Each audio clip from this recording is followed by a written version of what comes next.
Seeing that he was not bothered by it, Irene's brows twitched and she said, "Don't you have to say something to me?" Damien looked at her for a while and then nodded his head and said, "You have dark circles under your eyes, so I suggest that you rest a bit more." Irene's lips twitched and she thought, "Who do you think is responsible for this?" Irene then took a deep breath to calm herself down and then said, "Don't you feel embarrassed about the thing that just happened?"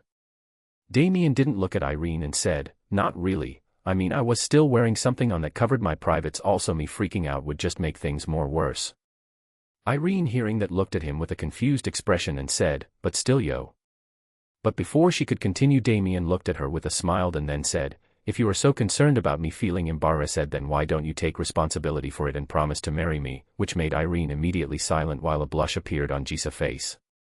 Damien chuckled and then said, "Good, now stay silent, otherwise I will make you take responsibility and you would have to marry me," and started preparing breakfast while there was complete silence. After a few minutes, when the breakfast was prepared, Damien was about to inform Irene, but when he turned around he saw her sleeping. He looked at her for a while and then said, "Her sleeping face is pretty cute." He then walked towards her and slowly lifted her body so as to not wake her up, and then went towards the house and placed her in the bed and then went out after putting a blanket made from monster skin over her. Chapter 14, Monster Search. Nearly 6 months have passed since Irene first met Damien. During all this time, Damien has trained his ass off, and because of all that training coupled with Irene's help and knowledge, Damien got a lot stronger than before. The amount of ether nano in his body has become almost twice when compared to the time he first started training under Irene, and it is of a lot more concentrated quality than Irene's, which made her quite disappointed, and Damien had to console her for the whole day to get her back to normal. His control over his magic was now far better than it was ever before. He can now make the enhancement last longer even when he stops supplying magic to it, just like some of the enchantments that Irene used. He is also able to control his strength in his maximum enhanced form. Not making any cracks on the ground or not breaking anything while holding are very easy for him now. He also discovered many things about his omni tricks, like he only need magic to transform into an alien, and the abilities that the alien uses doesn't require any magic of his own. It is like the transformation utilizes their own magic power, which was completely unrelated to Damien's. So he now just need magic to transform, but still stronger transformations require much more magic power to transform. Meanwhile, Irene too have not slacked off at all. Seeing how fast Damien was progressing made her quite spirited, and because of Damien providing her good materials, both her knowledge and strength of enchantments have increased quite a lot. She is now able to make wooden sticks almost as hard as Damien's katana, which was made of Diamond Head's crystal, for a couple of minutes. Though they break easily when a strong slash from the katana was made at them, and it requires quite a lot of magic compared to her normal enchantments, overall it was quite a great accomplishment. During the past few months, Irene had gone back to her home quite a number of times, as she didn't have a lot of equipment to help her in the research, and there is also the fact that she have to take care of her kingdom and cannot neglect her duties. Though she returns from time to time to spend time with search for materials, though her stays are usually short. Currently, Damien and Irene are walking in the forest searching for something. Damien looked at Irene, who was walking behind him, and asked, "So can you tell me, what are we searching here in the forest?" Irene looked at Damien and said, "There is a monster that I want for my research. Its hide is very good at magic conduction, so I want to use it." Damien looked at Irene and asked, "Is there anything that I need to know?" Irene looked at him and said, "These monsters have a habit of living in groups, and there is also the fact that physical attacks are much more effective on them than magical attacks." Damien nodded and said, "So that's why you were saying that I am very important for today's hunt, and here I thought that you want to go on a date with me," he said in a dejected tone. Hearing that, Irene looked at him with a confused expression and asked, "What is this date thing?" Damien looked at Irene and said, "Date is something when a man and woman get together and have fun together to know each other better and get into a more romantic relationship." Irene immediately blushed and tried to hit him with her staff, but Damien just ducked and dodged the staff. "Don't say such things, idiot." Damien looked at her and a mischievous smile appeared on his face, and he said, "Hey Irene, will you go on a date with me once I decide to go out of the forest?" And once again a staff came towards him and he dodged it once again. Irene, who was still blushing, said, "Just focus on the mission." Damien just smiled and said, "I will take that as a yes," and continued walking. Irene, who still had a slight tint of red on her cheeks, thought, spending time with him walking around the town and enjoying. Doesn't sound so bad. No. I didn't mean it like that. I mean it will be quite funny to see his surprised reaction when he sees the town, and there it will be my job to guide him as he doesn't know anything about the town. While she was in her inner monologue, she didn't notice that Damien stopped walking and crashed into him. She was about to complain, but before she was able to, Damien covered her mouth with his hand and then put a finger on his lips and asked her to be silent with a serious expression on her face. Seeing his serious expression, Irene calmed down, and soon Damien moved his hand away from her mouth. Damien came closer to her and whispered, "Is this the monster that you were talking about?" and pointed his finger towards a direction. Irene looked where Damien was pointing and saw a group of huge ape-like creatures partying around, basically Vulcans from fairy tale but much larger in size. Irene nodded her head and said, "Yep, these are the ones that I want for research. Now let's wait for one of them to move away from the group." Damien looked at her with a confused expression and said, "Why wait? I can just get them all, if you want." Irene shook her head and said, "I know that you are strong, but we should not take any risks here. It is said in groups these monsters are very strong. So let's just wait for a while." Damien just shrugged his shoulder and sat down near a tree while lying on it and said, "Whatever, I can deal with them, but if you are worrying about me, who am I to argue about that?" and a smirk appeared on his face. Irene, who saw his smirk, blushed a bit and said, "Who said that I am worried about you?" and too sat down in front of Damien, who just chuckled at her reaction. Chapter 15, Fight with the Apes. After both of them kept on waiting for a while, they saw one of the apes moving away from the group, and both Damien and Irene immediately stood up. Damien looked at Irene and asked, "Looks like one of them finally got a bit thirsty after all that partying." Irene nodded and said, "Let's follow him," and both her and Damien started silently following the ape while maintaining their distance from it. Soon they saw the ape stopping near a small pond and started drinking from it. Irene looked at it and then turned towards Damien and said, "I will distract it and then you go and catch it." But Damien put his hand on her shoulder and said, "Don't worry about it. I can handle it on my own. Besides, there is a possibility of his friends coming here as well, so the sooner we finish the job the better." He then took out his katana and said, "It will just take one swift slash." He then immediately enhanced his body, and just as he took a step forward he vanished from his spot, and at the next moment he was near the ape's neck and said, "Sorry, but be a ticket for my date with Irene," and slashed his katana, but the katana was only able to pierce a bit of the skin, though it didn't bother Damien as he immediately enhanced the blade's sharpness, and immediately the ape's head fell down not before it could let out a grunt of pain, and immediately blood started to spray out of his neck. Damien looked at Irene and gave her a thumbs up, seeing which Irene just sighed, but then a smile appeared on her face. She then started to walk towards Damien but immediately jumped away from her spot when she felt a danger coming towards her. A moment later, when she jumped from her spot, a huge fist came crashing down there. Damien also saw that and said, "Oh, so the whole party is here, eh?" Irene too landed near him and said, "Looks like they got alert by their friend's call and are now angry for its death." Damien nodded as well and saw the 4 huge apes who were standing in front of him. But suddenly he saw that the apes' expression changed and they started smacking their chests with their fists. Then all 4 of them started dancing and 3 of them started surrounding Irene, and one of them came in front of Damien. Seeing that, Damien and Irene got alerted and slowly crept closer to each other. But as soon as they were about to get close, the one who was in front of Damien punched towards them, and seeing that both Damien and Irene jumped away. The one who attacked then said, "Me like men, no like women," and winked at Damien. The other 3 nodded as well and said, "We like women, no like men," and started gathering around Irene with a perverted expression on their face. Seeing what the apes were doing, both Damien and Irene made a disgusted expression and said at the same time, "Gross." Damien then looked at the apes surrounding Irene and said, "Hey you monkeys, stay away from her, she is mine."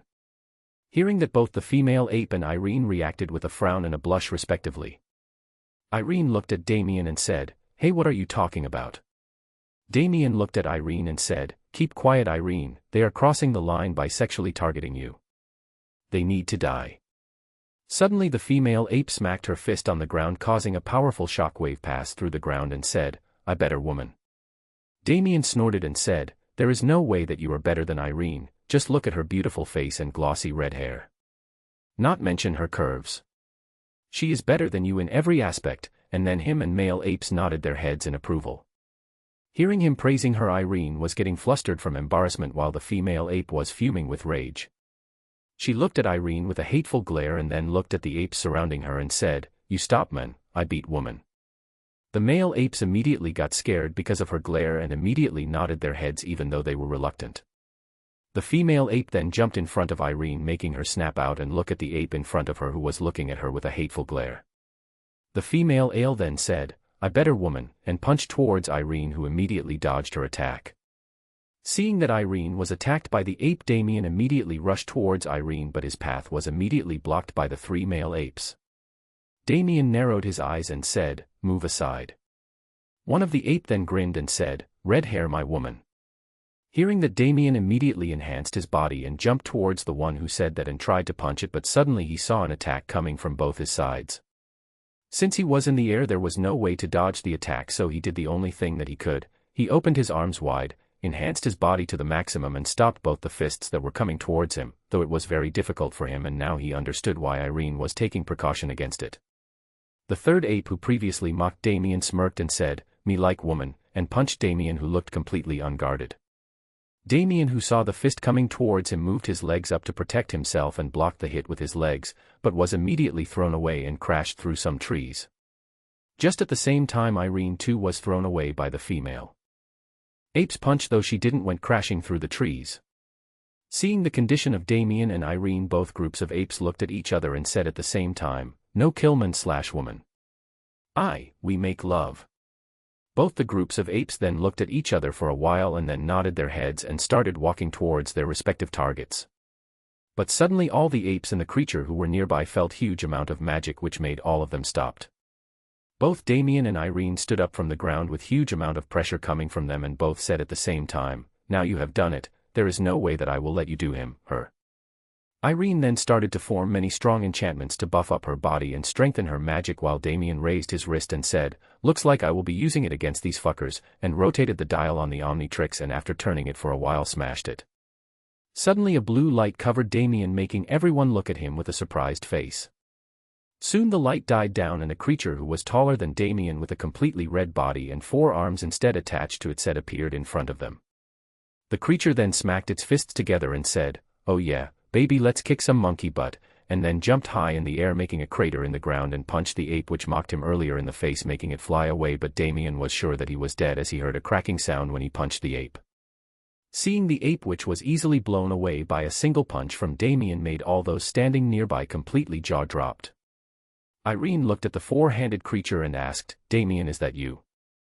Damien looked at Irene and said, "Yup, it is me, and I know that you have a lot of questions, but let's talk later." Irene looked at him for a while and then nodded her head and then focused on the female ape and started attacking it. Damien looked at the remaining 2 males and cracked his knuckles and said, "Now your turn, assholes." Both the apes then snapped out of daze and glared at Damien, and immediately both of them launched at him with the intention of punching him, but Damien just stopped their fists with 2 of his and smiled at them and said, "Now let's see how far can you fly," and then used the remaining fists to punch the 2 apes, sending them flying. Damien just smirked and then jumped in the air and grabbed one of the ape's leg and said, "Let's beat a motherfucker with another motherfucker," and immediately threw him towards the other one, making them crash into each other and fall on the ground. Damien then landed on the ground and started walking towards the hired males. Once he reached in front of them, he said, "Well, good night then," and started punching both of them and crushed their heads in a few punches. He then looked at Irene and suddenly a blue glowed from its body and Damien got back to his normal form. Seeing the light, both the females looked at Damien and the ape suddenly had hearts in her eyes, and she said, "Me like strong men. Me you make love," but just as she said that, she felt a strong killing intent aimed towards her and she turned around to see Irene smiling at her.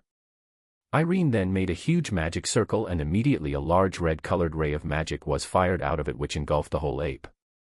Soon the ray started to die down and revealed a completely unrecognizable ape and a small part of the forest destroyed. Damien looked at the destructing and whistled in amazement and said, "That's some destruction," but as soon as he said that, he saw Irene stumbled while standing and immediately rushed towards her and caught her before she fell. Chapter 16, Piggyback. As soon as Damien caught Irene, he looked at her and saw her panting and said, "Who told you to use this much magic?" Irene looked at him and said, "I was feeling a bit pissed at that ape and couldn't control myself." Damien just moved the hair that were covering her eyes and said, "So you were feeling jealous, huh? So does that mean that you accept to marry me in the future?" And a grin appeared on his face. Hearing that, Irene immediately blushed and looked away and said, "Nothing like that, I wasn't feeling jealous." I was just angry at you calling me yours, and her talking so much nonsense made me very pissed. Damien just smiled and then said, so can you move or you are exhausted? But before she could even answer, Damien moved her on his back in a piggyback ride and said, looks like you are so tired that you cannot even speak, so I have to reluctantly carry you and go back to the camp. Seeing how he was acting, Irene tried to hit him, but he only reinforced his body so that he was not hurt by her. Seeing that, Irene said, hey, put me down, I can move on my own. Damien just hummed a tune and didn't say anything and kept on moving. He then stored all the corpses and started walking towards the camp with Irene, who kept on bickering and complaining to him about putting her down. Soon she got tired of complaining and just rested her head on his shoulder and put her arms around his neck and said, fine. Just do whatever you want, and made a pout. Damien turned his head and looked at Irene, who was pouting, and said, you look very cute with the pout, which made Irene blush immediately, and she hid her face behind his back and thought, how can he such things with a straight face? Damien, who saw her hiding her face, just smiled and kept on walking. When Irene was somehow able to calm down, she looked up and asked, so, are you gonna tell me about yourself now? Damien just looked at her with a straight face and said, you want to know about me? Well, I don't have any problem with that. I am going to marry you someday anyway, which made Irene flustered once again, but she soon calmed herself down and looked at him. Damien nodded and said, name Damien Blake, age, old enough, hobbies, I have lots of hobbies. Likes, Irene dislikes, someone messing with something that is mine, especially food. Goals for the future, convince Irene for marriage, and then looked back at Irene with a smile on his face, only to see Irene with a completely red face. Irene, who saw him smiling, realized that he was teasing him and immediately headbutt him, only to get hurt herself because of Damien reinforced his body earlier. Irene then rubbed her forehead and said, I idiot, I am not asking about that. Damien immediately made a face of confusion and then said, so you want to know how healthy I am down there as well? He then grinned and said, Irene, you are a very naughty girl. Irene immediately refuted and said, not that I am asking about your magic, not about your PAHHH, you understand what mean, right? Now tell me about that magic, and why didn't you told me about it earlier? Damien chuckled for a while but soon calmed himself down and said, well, I didn't tell you earlier as I wanted to have a trump card at my sleeve from the beginning in case you were to try and assault me, and also I was not sure whether you were reliable at the beginning or not, and later I just forgot about telling you. Irene looked at him and said, well, that is understandable, but to forget about something so important, I don't know what to say. Forget it now. What is this magic of yours? Damien just shrugged his shoulder and said, as you saw, it lets me transform into creatures with different powers. Irene looked at him with a deadpan look, seeing which Damien said, well, that is how you simply put it, and I think that it was quite easy to understand. Irene looked at him for a while and then said, well, I guess you are correct at that, so is that red four-armed creature the only thing that you can transform? Damien shook his head and said, no, there are a lot of them. Irene's eyes widened and she asked, how many? Damien just said, too many, and continued to walk, which made Irene's brows to twitch, but knowing that he was not going to tell her anything more, she just sighed. She looked at him and then asked, so why are you still carrying me on your back? I can walk on my own. Damien didn't turn around and said, well, this is efficient, you are not going to step on any traps and we can reach home quickly. He then paused for a while and then said, besides, I am enjoying the feeling of your breasts pressed against my back and your thighs and ass in my hands. I have nothing to complain about this situation. Irene, who heard his answer, immediately realized what was happening and forcefully got off his back and landed on the ground and hugged her body and said, pervert. Damien looked at her and then said, says the one who have been feeling my body along the whole time when I was walking. Hearing that, Irene blushed and then thought, he noticed me. How embarrassing. Damien just smiled and said, it's fine, we are even, so just tell me whenever you want a feel of my body, though I would feel yours as well, and started walking, leaving behind a completely embarrassed Irene, who was having conflicted thoughts about the offer that Damien just gave her. Soon she realized that she was standing there alone and saw Damien standing ahead, waiting for her. She immediately came back to her senses and started running towards him and soon caught up to him. Damien smiled and said, so how was my body that you were imagining about earlier? Irene, who was breathing heavily, looked at him and said, I was not thinking about that. Damien just shook his head and said, well, whatever, let's go, we have already become quite late, and immediately took her hand and started dragging her back to the camp while completely ignoring the flustered expression on Irene's face along with a small smile. Chapter 17, In the House. After coming back from the forest, Damien and Irene took their baths separately as both of them were covered in blood. The apes got refreshed. Later, Damien was about to prepare dinner for the two of them, but out of nowhere it started raining, making both Damien and Irene curse at the weather. Both of them got inside the house and sat down facing each other on the bed and made some small talk. Damien then asked, "Hey Irene, mind if I ask you a question?" Irene looked at him and asked, "As long as it is something that I am capable to answer." Damien nodded and asked, "What is this thing that you are researching on that you need so many materials? I mean, you said at the beginning that it is for the good of your kingdom or something, right?" Irene remained silent for a while and then asked, "Have you ever seen a dragon?" Hearing her question, Damien just shook his head and said, "No, I haven't, but I have heard that they are very dangerous." Irene nodded and then said, "Yes, they are very fearsome. Not only their defense is very strong, but the magic power that they possess is also tremendous and very powerful. But dragons are not all bad. The dragons in my kingdom, the kingdom of Dragonov, are on friendly terms with us humans and we all live peacefully together. But there are dragons out there who think of us humans nothing more than an existence for their entertainment and as a food. They spread havoc in human cities and kill everyone in sight. They are just epitome of destruction and massacre." Both of them remained silent for a while and then Damien said, "So there is possibility that these dragons are aiming to attack your kingdom?" Irene nodded and said, "Yes, they have destroyed almost all of the neighboring kingdoms. It won't be long before they reach out kingdom," and clenched her hands. Damien then said, "But didn't you just say that the dragons have a friendly relationship with your kingdom? Will not be able to convince their brethren or fight against them if they absolutely have to?" Irene nodded once again and then said, "Yes, the dragons will help us, but the fact is that the dragons who are our enemies clearly outnumber us. And we humans do not possess the strength that is able to beat a dragon." Damien then said, "And you must be working on finding a way to fight against these dragons." "Yes, I am researching on that. I am trying to make my enchantments powerful and precise, so that I am able to enchant the magic of the dragons who are our friends in us human beings, so that we can be what should be called a dragon slayer. A person who has the power of magic able to slay these dragons." Damien's eyes widened on hearing what Irene said and he became speechless. Seeing him completely surprised by what she said, Irene became a bit disappointed and lowered her head and said, "You must be thinking that I am crazy, right? Trying to enchant the magic of dragons on us human beings seems a bit unrealistic to me as well, be you?" Before she was able to continue, she felt something on her head and looked up only to find Damien patting her head with a small smile on his face. "You don't have to worry about whether it is unrealistic or not, all that matters here is whether you want to do this or not. If you believe that it is possible that and you want to do that, then don't listen to anyone else. Even if the others were to mock you about thinking like that, then just ignore them, they will automatically have to be silent when you will be able to do that. And if you just need help, then you know who to depend on, right?" and pointed at himself. Irene looked at him for a while and then asked, "Don't you think that it is unrealistic?" Damien shook his head and said, "There is nothing that is unrealistic if magic is involved. I mean, can you think that the deep cuts on someone's body that might even take months to heal up can just be healed in a matter of minutes by my enhancement magic? Nothing is impossible if you have the drive to do it, and besides, if I am happy that you didn't give up this research just thinking that it is unrealistic." Hearing that, Irene became confused and asked, "Why do you think that?"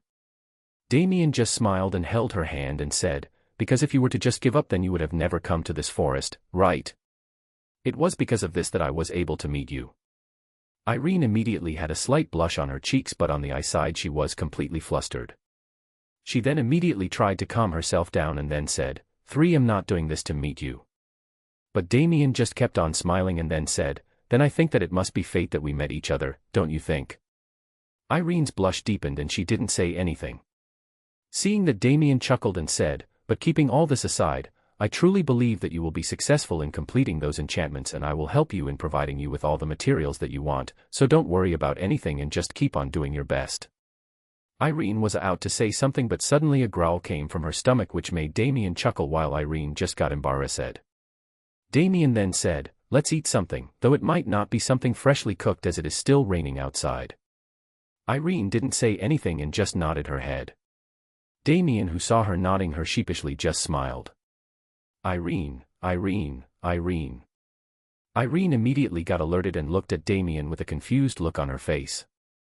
Damien just smiled and said, "Though I like the situation that we are currently in very much, but I won't be able to take out something to eat if you keep on holding my hands. Irene then immediately looked at her hands, which were holding on Damien's hand tightly, and blushed, and then immediately pulled her hands back.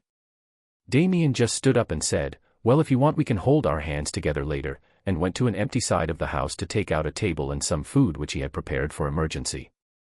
Irene looked at her hands, and then a slight blush appeared on her cheeks, and she thought, "I did something so lewd, but wasn't it Damien who took my hand first? Yeah, he was the one who took my hand. I am not the person responsible for this, but wasn't I the one who kept on holding his hand even after he tried to walk away? Does that mean that my mind is getting indecent?"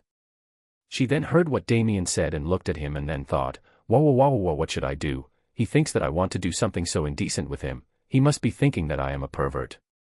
But didn't he do the same things to me from time to time, so there must be no problem if I hold his hands, right? Yeah, there is no problems with it. She then looked at her hands and then imagined holding Damien's and immediately shouted, "Like hell I am doing something so indecent. Even though I really like it, I am not doing something so lewd." Damien, who heard what she said, looked at her with a surprised expression, but soon a grin appeared on his face and he said, "Oh my, so you really like staying close to me, huh?"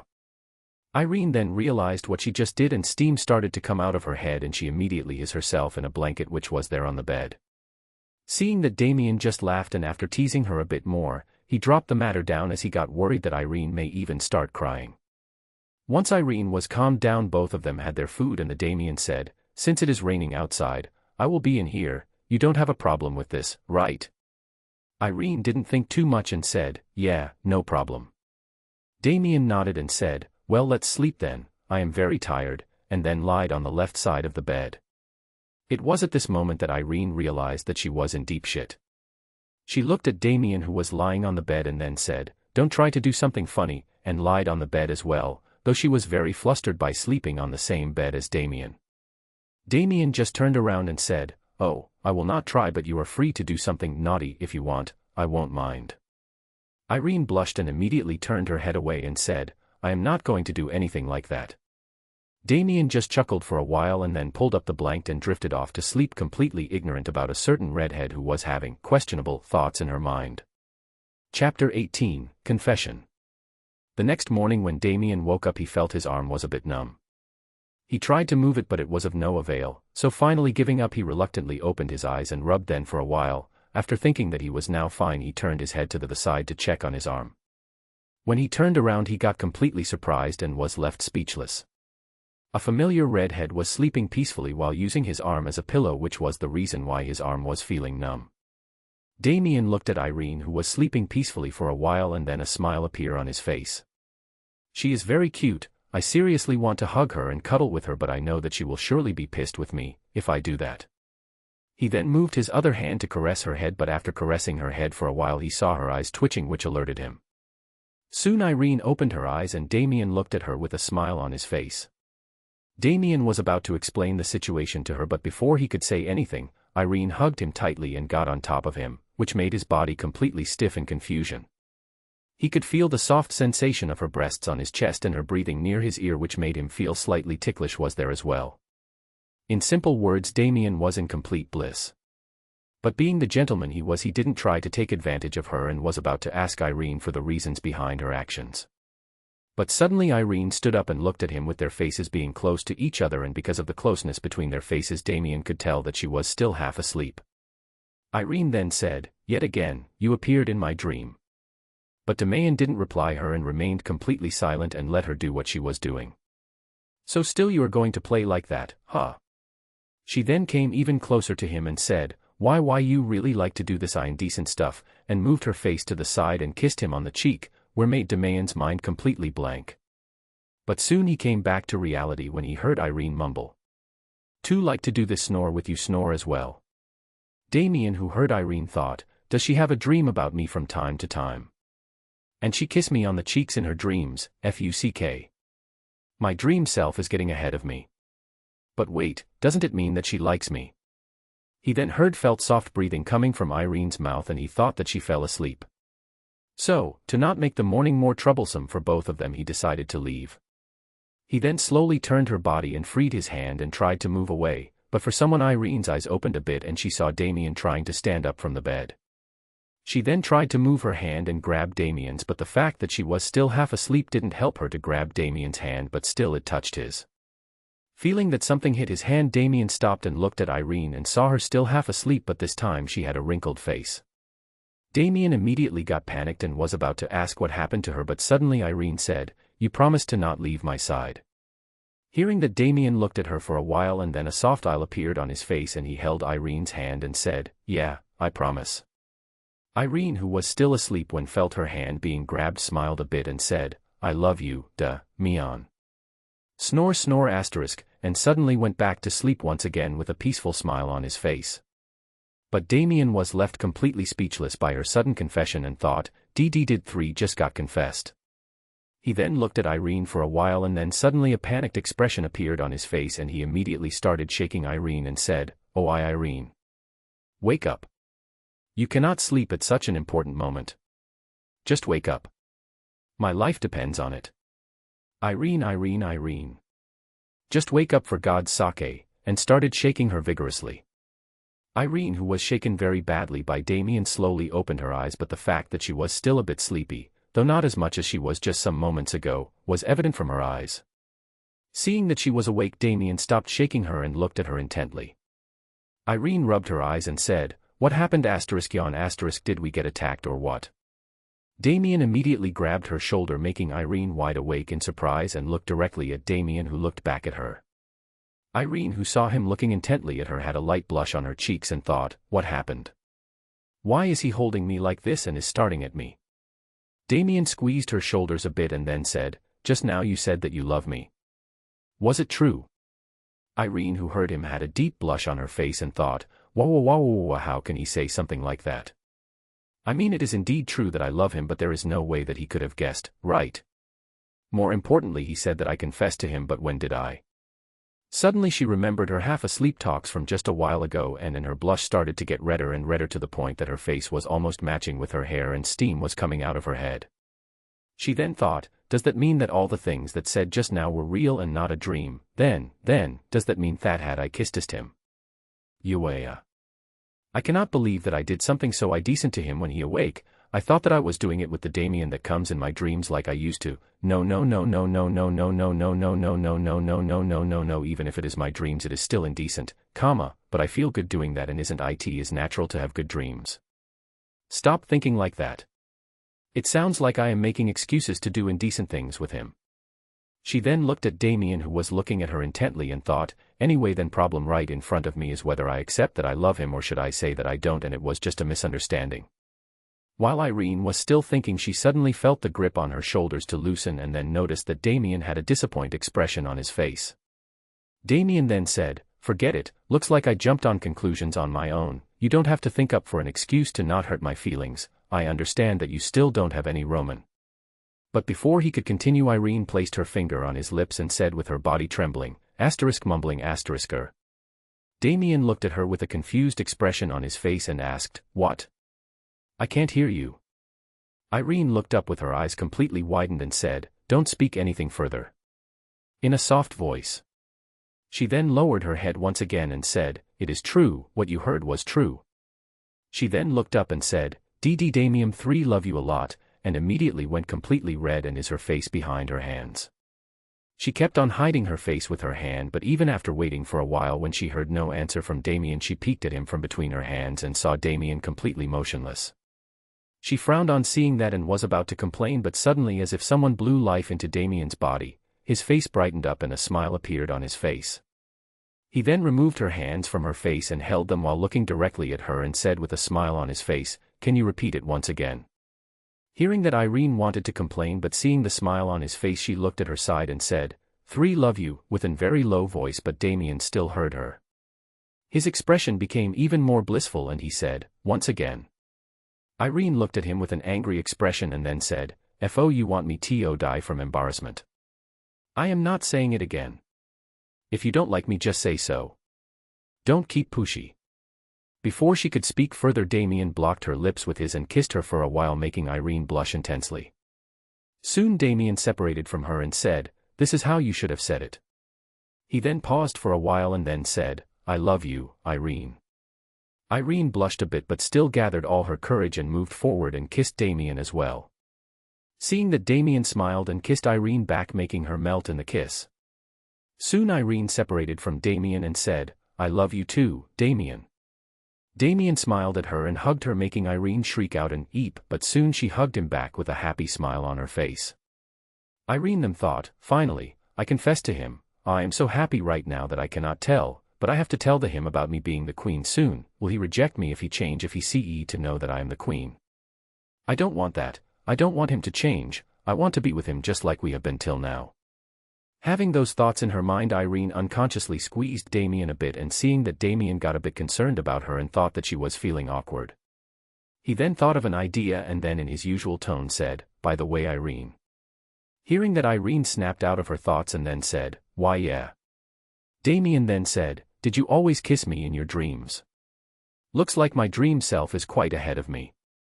He then separated from her and saw her blushing lightly and then said, "Looks like I have to make up for all the things that you have been doing with the Damien on your dreams," and smirked, seeing which Irene immediately blushed and hid her face in Damien's chest. Chapter 19, Belzarian. Currently 1 hour has passed since Damien and Irene confessed to each other, and immediately after that Irene sent Damien out of the house and have not came out herself because of embarrassment. Right now Damien is preparing breakfast for the two of them with a happy expression on his face. He, finally Irene accepted me, now I can be more intimate with her. I wonder what she is doing right now. I really want to see her and hug her for the whole day. Suddenly Damien felt a very strong magical signature coming towards him at a very fast speed. He then looked up in the sky and said, "What is it? It cannot be a human." At the same time Irene, who was inside the house, felt the magical signature as well, widened her eyes in surprise and thought, "This magical power. What is he doing here? Did something happen while I was gone? Let's go out and check." She then stood up and was about to go outside when suddenly she stopped on her path and thought, "Wait, Damien is out there as well. I cannot face him right now, it's very embarrassing." She suddenly had a slight blush on her cheeks and then a foolish smile appeared on his face and she thought, "But it is just like a dream. To think that I finally confessed, he. But doesn't that mean that now I would have to do those kind of things with him?" Her blush immediately intensified and she crouched down and hid her face. No, don't think about such things. But what if he really want me so those kind of stuff with him, but isn't that too indecent? He will definitely ask me to do it. Just how am I going to do it? It's very embarrassing too. Feed each other. It is so lewd. Suddenly she felt the presence to be very close to their location and then thought, "Let's just watch what is happening out there without coming in Damien's sight," and opened the door a bit and peeked out from the gap and saw Damien looking attentively at the sky. Damien, who was looking attentively towards the sky, suddenly noticed something approaching towards the camp. He then narrowed his eyes and got ready in case it was an attack. The creature who was flying towards them started to slow down and descend towards the ground. Damien, who now saw the creature clearly, widened his eyes and thought, "A dragon, what is it doing here?" The dragon which Damien saw had light brown scales all over its body and had a lot of protrusions coming out of its body. The dragon looked at the area for a while and then said, "This area has changed a lot. Is this Irene's work?" Hearing the dragon talk, Damien widened his eyes and thought, "He knows about Irene." The dragon then looked at Damien and widened its eyes and said, "You there, are you the one who made all these?" Damien looked at the dragon and then nodded his head and said, "Yes." The dragon then landed on the ground and Damien immediately got into his fighting stance. Seeing Damien, the dragon shook his head and said, "You don't have to be scared of me, I am not here to fight. I am friendly towards humans." But Damien didn't ease up and said, "Then why are you here?" "Oh, I have been looking for someone. Her name is Irene, do you know her?" Damien, who heard Irene's name, secretly glanced towards his house and saw Irene peeking through the door. He then thought, "I think this dragon must be her friend, if not she would have already asked me to run away with her or fight together with her." Suddenly an idea came to his mind and he said, "What business do you have with my wife?" with a serious expression on his face. Just as he said that, both Irene's and the dragon's eyes widened in surprise and immediately Irene started blushing. The dragon, who was surprised by what Damien said, "I think we are talking about different people here, the Irene which I know is not married to anyone." Damien then said, Is that so? Then I guess I haven't seen her. He then paused for a while, making the dragon and Irene calm down a bit. He then internally grinned and said, well then how does the person you are searching for look like? Let me tell you, my wife is very beautiful with those shiny crimson hair, beautiful white skin, a voluptuous figure and a very charming and positioned personality. She is just perfect. Ah, can't cook though. Hearing him describing Irene, the dragon got surprised and then thought, this description actually matches her. While Irene just smiled on being praised by Damien but immediately got a bit pissed when he said that she cannot cook. The dragon then gulped his saliva and then asked, well, she somewhat matches the person I am looking for. Do you mind if I ask you when the two of you get married? Hearing the question, both Damien and Irene thought at the same time, we just confessed each other just an hour ago. Damien then smiled and said, I don't think that I should be telling you about us since we are not that close, and like you said, this person you are searching for and my wife are different. So I would like if you don't probe in our private life. The dragon, who heard Damien, thought for a while and then said, well, I think that it was my bad. By the way, my name is Belzerian. Did your wife ever said something about a person with my name? Damien bowed and then said, my name is Damien, and no, the only names that we talk about are the names of the children that are going to be born soon. Hearing that, both Irene and Belzerian became speechless and there was complete silence in the surroundings for a while. Suddenly the door of the house was opened with a bang and Irene came rushing out and said, what the hell have you been telling him? Chapter 20, Beast. Belzerian, who saw Irene come out, looked at her and then at Damien and remained speechless. Damien, who saw Irene finally coming out of the house, immediately moved towards her and hugged her and said, so you finally decided to come out of the house, my dear Irene. Irene, who was hugged by Damien, immediately forgot all her rage and got embarrassed and said, why you should not act like that in front of others. Damien just looked at her and placed his hand on her cheek and said, if I don't do something like this, then how will the others know that you are mine, and smiled at her. Irene, who saw his smile, got even redder and just hid herself in Damien's embrace. Damien just laughed and then looked at Belzerian and said, Belzerian, meet my Irene, doesn't she look lovely? Belzerian, who saw Irene blushing in Damien's embrace, was completely silent and thought, is this really the Queen of Dragonoff that I knew? Since when did she started blushing like this? This man, did he do something to her to make her act like this? Belzerian looked at Irene and asked, Irene, what are you doing here? I thought that you must be at the palace. Irene looked at Belzerian and said, just came here to gather materials. Belzerian narrowed his eyes and then asked, and what about he saying that you are his wife? Irene got embarrassed and said, well, we are not officially married yet. Belzerian's eyes immediately widened and he asked, does that mean that you really are going to marry him? Irene just nodded her head and then immediately hid her face. Seeing that, Damien just smiled and caressed her head. He then looked at Belzerian and said, so what business do you have with Irene?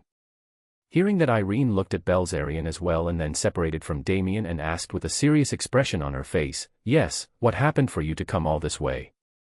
Did something happen in the Empire? Belzerian became serious as well and then said, the conditions in the West are starting to get worse, I fear that those foolish dragons might come here soon. Irene's brows furrowed and she said, I will have to hasten my progress.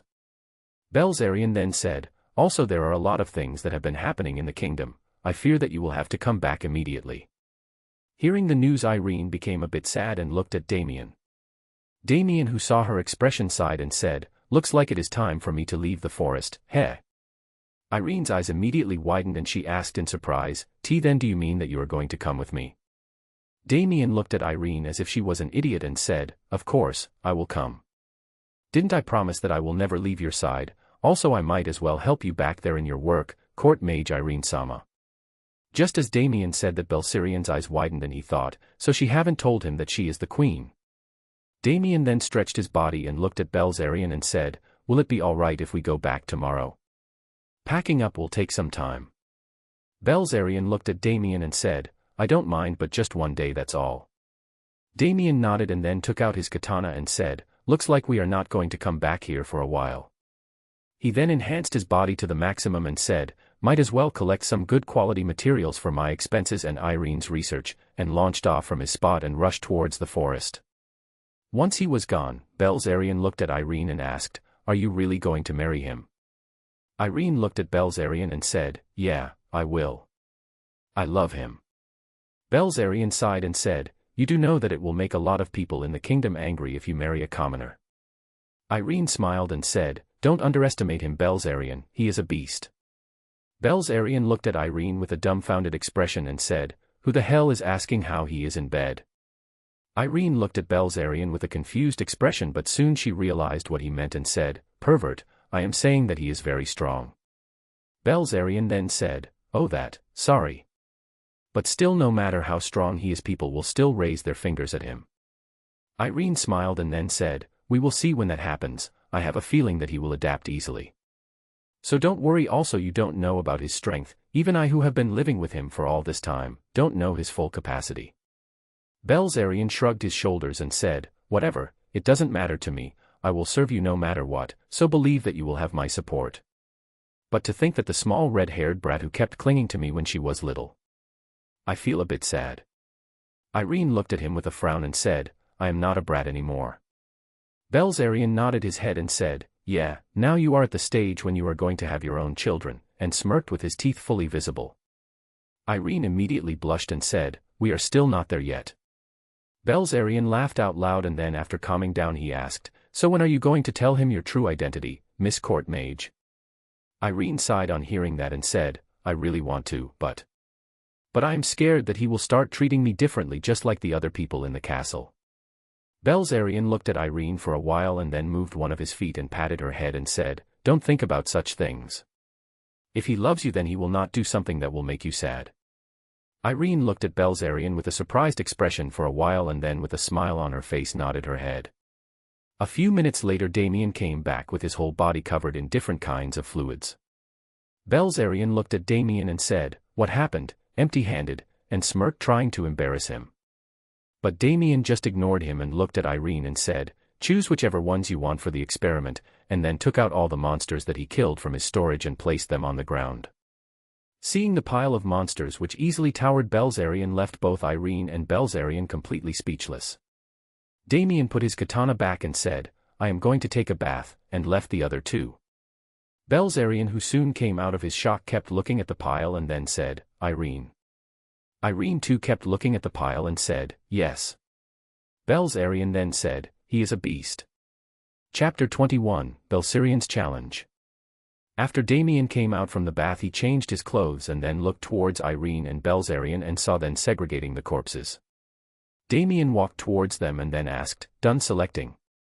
Irene looked at Damien and then said, this will take a bit of time, going through all these corpses is too much. Just how many did you bring? Damien shrugged his shoulders and said, who knows, I just took everything that came in my path. Irene sighed and then said, still, this is too much. Damien just hugged her and said, it's okay, we will leave this place soon. So you will require them for your research. Irene just snuggled in his embrace and hid her face as a slight blush appeared on her cheeks because of embarrassment. Seeing those two, Belzerian gave a fake cough, making Irene immediately step away from Damien. Damien then looked at Belzerian and thought, damn cockblocker lizard. Damien then calmed down and said, leave some for me as well, I need to sell some in the city. Irene then thought for a while and then said, why not sell them directly to me, I will buy all of them. But Damien shook his head and said, I am not going to take money from you. He then looked at Belzerian and said, help her in segregating, I will go and pack up my stuff. Damien said and went away, leaving behind the other two. Belzerian looked at Damien for a while and then said, what should I say, he certainly is different to not get scared by a dragon standing in front him and still not being bothered by it. It's been a long time since someone other than you have treated me like this. Irene shook her head and said, he thinks that you are not a threat to him, and since you are my friend he have no hostility against you. Belzerian looked at Irene and then said, do you think that he is stronger than me, a dragon? Irene thought for a while and then said, I don't know, like I said, I don't know the limit of his strength. Belzerian looked at Irene for a while and then said, well, we will find it out soon, and started segregating the corpses just like Irene told him. Once they were done, both of them went towards Damien's direction and saw him sorting and storing things. When Damien felt their presence he turned his head and greeted the other two and said, done with the corpses, to which Irene just nodded her head. Damien nodded as well and then stood up and walked towards the corpses and immediately stored them so as to not let them rot. He was about to go back to his work but Belzerian stood in his way. Damien looked at him and said, anything you want, Belzerian. If you want to take a leak somewhere, please go in the forest. Belzerian's lips twitched and he said, kid, how about we have a fight? I want to see who is stronger. Damien, who heard his intentions, shook his head and said, not interested, and then started walking again. Seeing him walking away, Belzerian felt a bit pissed and he then said, I will only let Irene marry you if you are able to defeat me.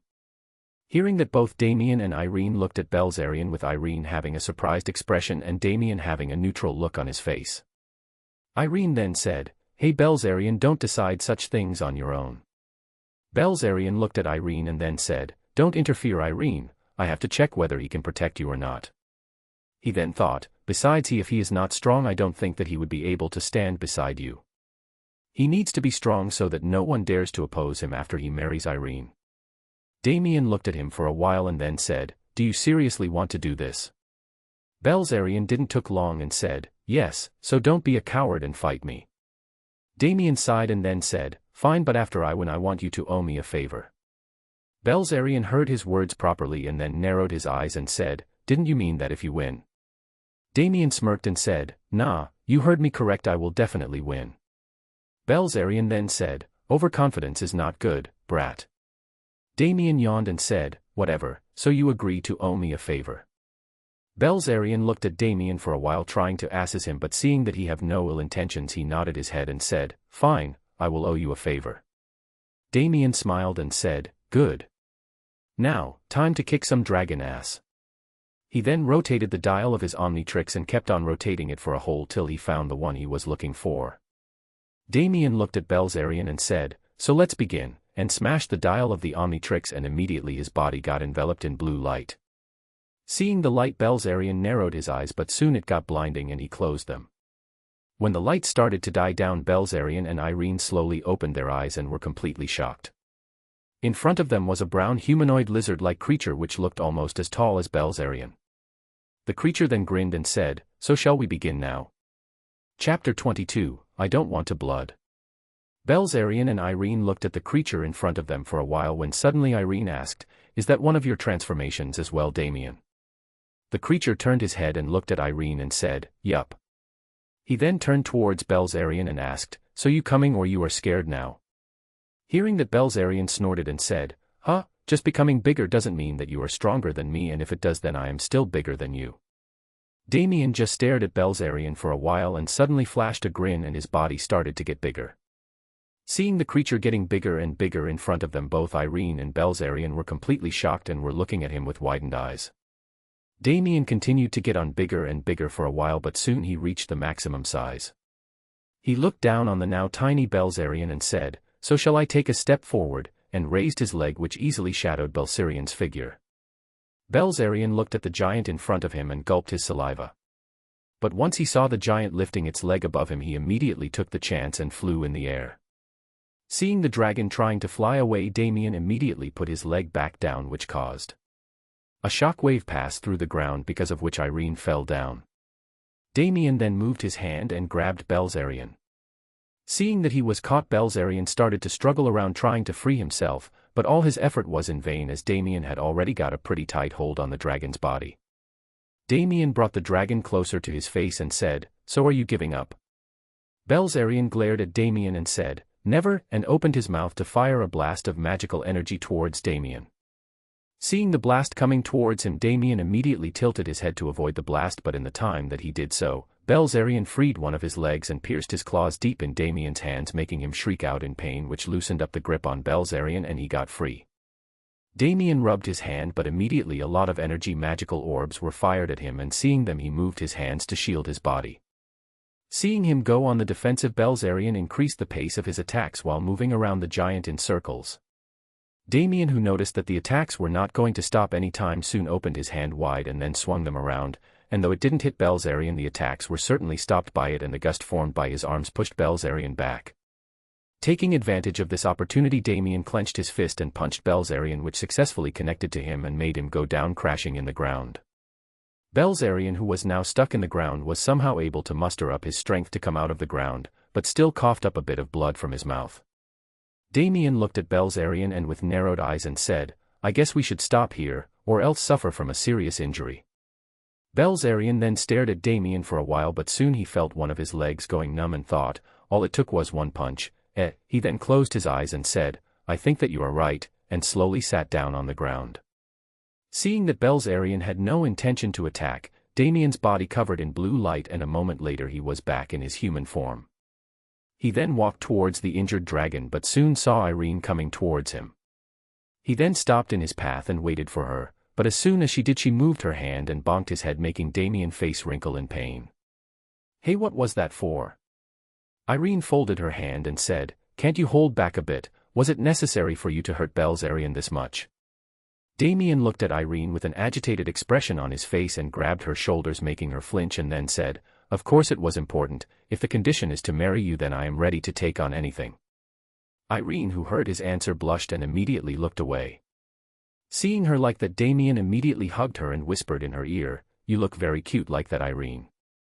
Hearing which, Irene's whole body shuddered and then she became motionless. Seeing the couple flirting in front of them, Belzerian got a bit annoyed and said, I am still here, you know. After which Irene got embarrassed and immediately pushed Damien away and hid her face behind her hands.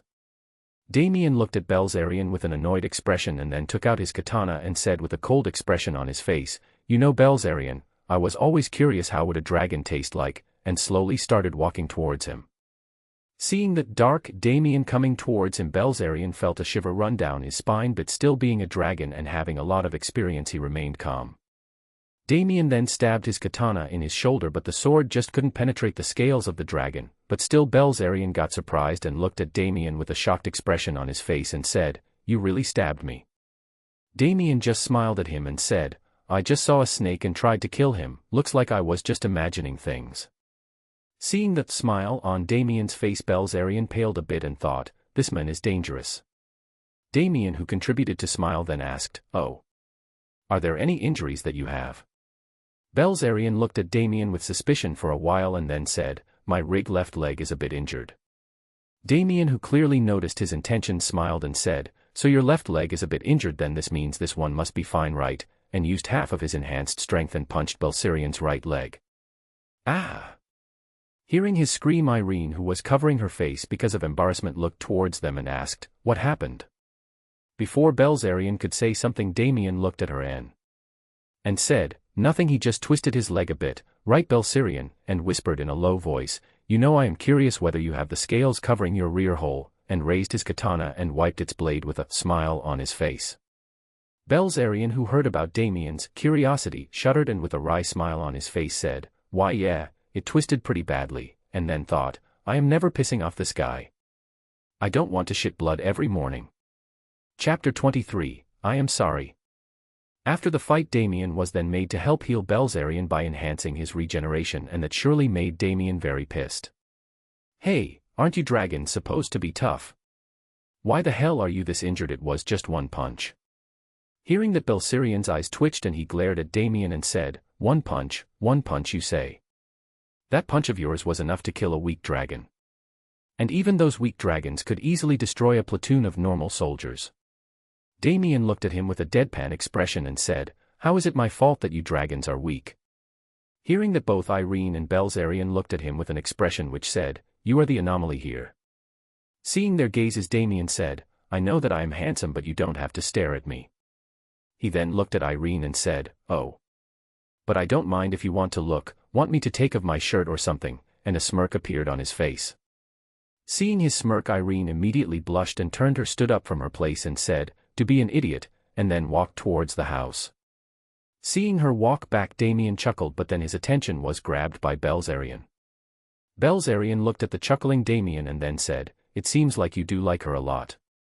Damien looked at Belzerian and then said, of course there is no doubt in that fact. Belzerian looked at Damien for a while and then sighed and said, well then, I will be entrusting her to you.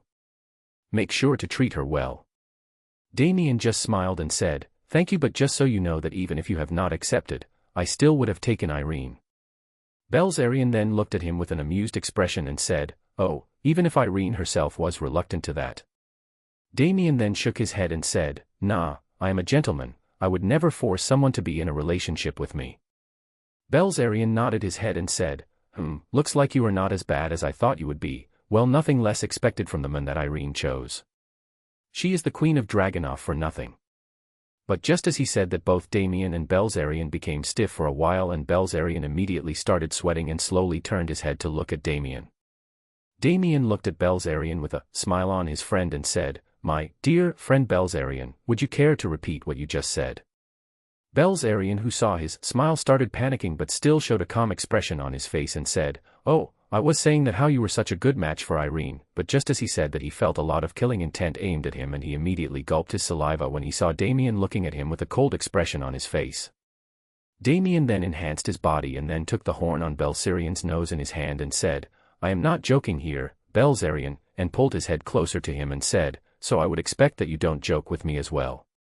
Belzerian, who got a bit scared by the amount of pressure that Damien was releasing, still kept a calm expression on his face, but when Damien started pushing his head down in the ground, he panicked as he felt that his horn might break, and then revealed Irene's identity to Damien. After Damien got all the information that he thought was necessary, he stopped releasing the pressure and stood up from his place and walked back towards the camp without saying anything. Belzerian, who saw him leaving without saying anything, opened his mouth and said, "What about my healing?" But in return he only received a friendly glare from Damien, seeing which Belzerian showed a wry smile and said, "Oh, I am feeling completely fine. Looks like my injuries are healed." He then tried to stand up and walk away, but just as he did, he felt a holy of pain pass through his leg and shouted, "Fuck. That hurts." He then again lied back on the ground and thought, "Best wishes to you, Irene. May gods give you strength to face his anger." Later that evening, Irene was sitting on a log in front of the campfire and had a confused expression on her face because Damien was not talking to her. She was very confused by that and decided to ask Belzerian about the matter, but when she turned her head and her eyes met with Belzerian's, Belzerian immediately looked away while still keeping a calm expression on his face and trying to act as normal as possible. She then knew that something definitely had happened and looked towards Damien and was about to ask him, but Damien then stood up and said, "Dinner's ready," and took his share of food and sat down on another log and started eating his food without giving anything to Irene. Irene, who noticed this and looked at Damien and said, "Damien, where is my share?" Damien put the spoon down in his bowl and looked at Irene with a smile on his face and said, "Oh, I thought that it may not be palatable for the Queen of Dragonov." Irene then looked confused and asked, "What are you talking about, even if I am the queen?" But before continuing further, she stopped and immediately she started sweating. She then looked at Damien and saw that he had a smile on his face. She then thought, "How the hell does he know about this? I never topped him about this." Then her gaze then immediately moved towards Belzerian's figure and saw the sage dragon looking away while showing a thumbs up to Irene. Irene, who saw that, had her brows twitching, but her face immediately turned into that of panic when she heard Damien's voice. "Your Highness, can you look at me?" And Irene slowly turned her head and looked at Damien, who was smiling at her. On other instances, Irene would have blushed seeing the charming smile on Damien's face, but right now seeing his smile only made her shiver. Damien, who had his eyes closed all this time, then opens them and said, "So what is the meaning of this, Miss Court Mage or Queen of Dragonov? Did you get a promotion or something?" Hearing that, Irene gulped her saliva and looked in Damien's eyes, which were looking at her coldly. "Yep. Confirmed, he is pissed." Irene then smiled wryly and said, Why you know Damien the T." Before she was able to continue, Damien glared at her and she immediately on the ground and said, "I am sorry." After that, the whole night Irene was scolded by Damien for keeping her identity as a secret, while Belzerian just pretended to not be there as he didn't want to incur the wrath of the two lovers. He was scared that Damien might want to clear off his doubt about his scales and he would be shitting blood after that. Chapter 24, Asking Belzerian. "So now explain the Queen of Dragonov thing." Irene looked at Damien, who was looking at her with a serious expression on his face, and hesitantly nodded her head. She then started to explain her circumstances to Damien, who sat quietly and listened to her. Once she was Damien sighed and then massaged his temples and said, "This is quite something to take in so suddenly." Irene looked at him with a bitter expression on her face and then said, "I am sorry for not telling you before." Damien nodded his head and said, "You should be." Irene nodded her head and then hesitatingly said, Why you don't hate me because of this, right?" Damien looked at her with a dumbfounded expression and said, "Why the hell would I hate you just because you are the queen? Yes, it does change many things, but the fact that I love Irene is still there." Irene then blinked her eyes in surprise for a while, but soon a smile appeared on her face. Seeing that, Damien smiled as well, but soon bonked her head and said, "Don't be happy so easily. Just because you is something like this, the things have already gotten quite different. Marrying the queen without having any status would just make your standing in the kingdom worse. Those that are against you might use this opportunity for your downfall." Hearing that, Irene made a serious face as well and then started pondering about the problem. Damien, who saw her thinking seriously, smiled and patted her head and said, "I will think something up, so don't worry too much." Damien then walked away thinking about some solution to his problem and then once again started packing his things. Belzerian walked towards Irene and said, "So what are you going to do now?" Irene looked at Belzerian and said, "Who knows? If you ask me, I don't have any problems if I have to step down from my position as the queen in order to be with him, but..." Belzerian sighed and said, "That is not something you would be able to do easily, right? The people who have served under you for all this time will question you too and would even start to look down on the other authorities if this were to happen. Not to mention the brat would blame himself for making you step down from the throne." Irene nodded as well and then said, "What do you think I should do, Belzerian?" Belzerian then said, "The only thing that I can say is that to gain some recognition, that is the only way for both of you to lead a peaceful life." He then raised his leg and patted Irene's head and said, "Don't worry, whatever you choose, I will always be by your side." Irene looked at Belzerian with a smile on her face, but suddenly both her and Belzerian flinched. "I think you should not say something like that to my wife, Belzerian." Both Irene and Belzerian took a step back and turned their heads and looked at Damien, who was looking at them with neutral expression on his face. Damien then looked at Irene and said, "You should go and take some rest. I have packed up my stuff so we can leave once Belzerian's injuries are all healed up." Irene simply nodded her head and then went inside the house. Once she was gone, Damien looked at Belzerian and said, "Let's start your treatment, and there are a lot of things that I have to ask you about. Follow me," he said, and started walking with Belzerian following behind him. He then sat down on the ground near a tree and rested his back against it and enhanced Belzerian's regeneration. He then said, "I have to say that you dragons have a very slow regenerating power." Belzerian nodded and said, "Well, it is one of the compromise that we have for the large amounts of magic and defense. We can take on a lot of damage and are not injured by a lot of things, but once we are injured it takes a lot of time for us to get healed." Damien sighed and said, Sure, then let's start with the discussion. Tell me everything that you know, okay?" Belzerian looked at Damien with a confused expression and said, "What do you want to know?" Damien then said, "Everything that you know. The situation of the country, treatment of the people in Dragonov, standings of the higher-ups, current situation of the wars. Everything that you know." Belzerian got a bit surprised by this, but soon a smile appeared on his face and said, "Sure, I can tell you, but it will take a lot of time." Damien smiled as well and then said, "Sure, I don't mind. It is not like you are going to be healed anytime soon." Hearing that, Belzerian's lips twitched, but he let it go and then started to explain the things that he knew about his empire and all of its affairs, while also clearing the doubts that Damien had. Once he was done, Damien noticed that it was already morning and also felt that more than half of his magical power has been depleted. He then stopped using his magic for a while and then stood up from his spot. Seeing that, Belzerian asked, "So did you think of something?" Damien looked at Belzerian and said, "Nah, but I have a friend which might help me in this." He then rotated the dial on the Omnitrix, and once he chose the transformation he smashed it back. A blue light then enveloped him, and once it died down, a small humanoid frog-like creature, gray matter, was seen by Belzerian. Belzerian looked at the small frog-like thing in front of him and then asked, "Is that you, brat?" Damien turned his head and said, "Yep, it's me. Now keep quiet, I have to think of something."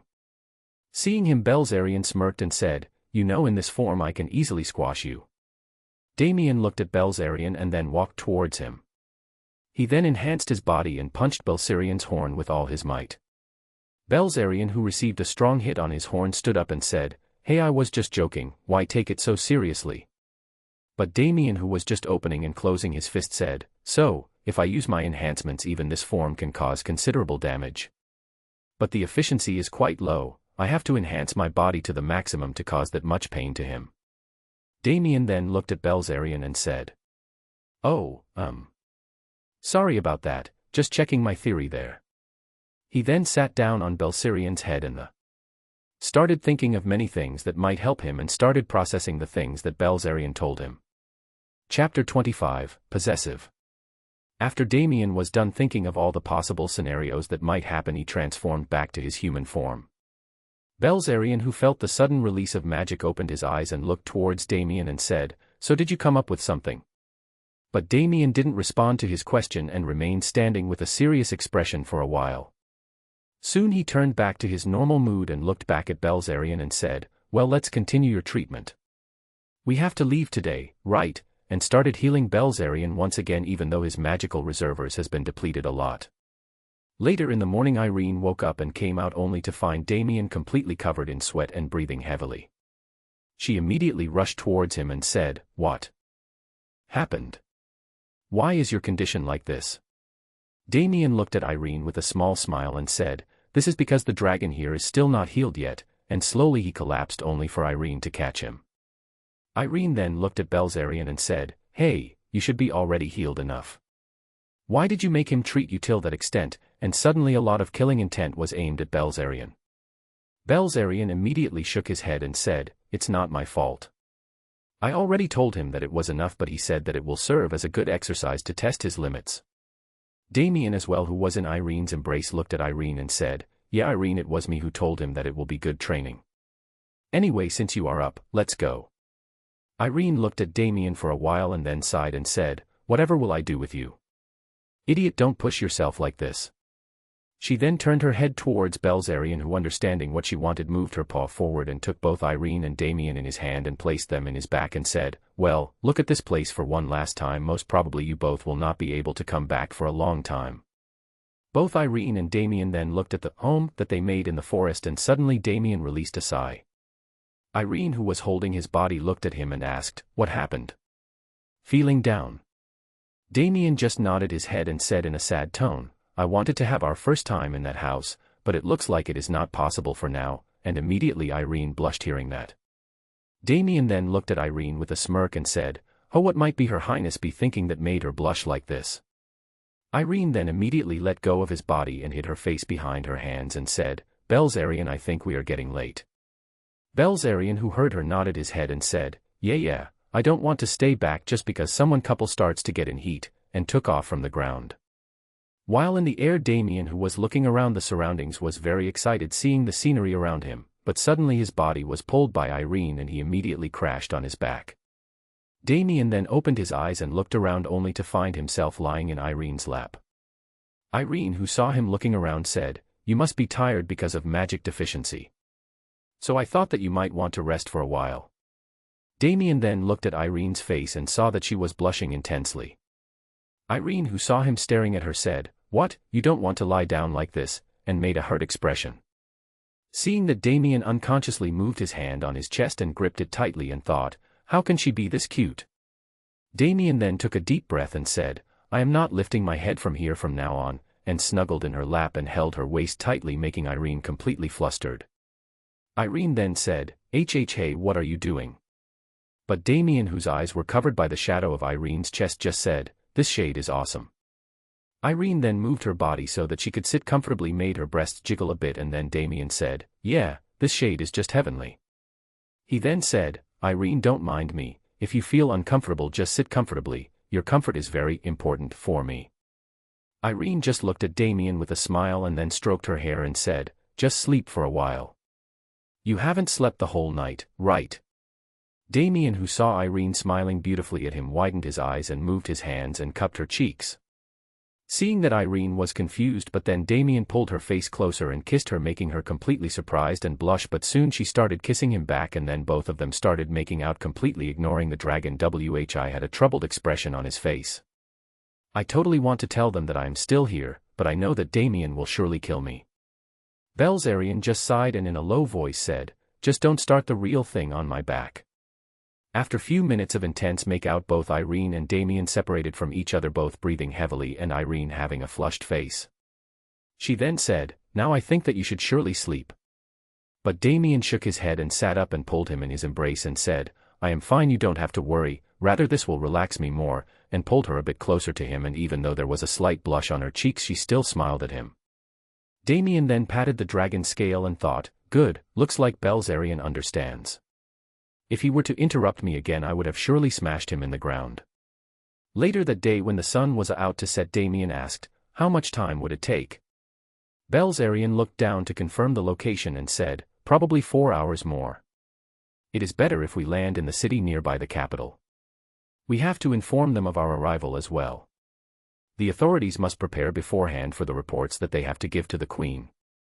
Damien thought for a while and then simply said, it's just a hassle to go there directly, besides I don't think they will take in well for a commoner to accompany her. To which both Irene and Belzerian remained silent in response. Damien sighed and then thought, looks like I would have to start my operation soon.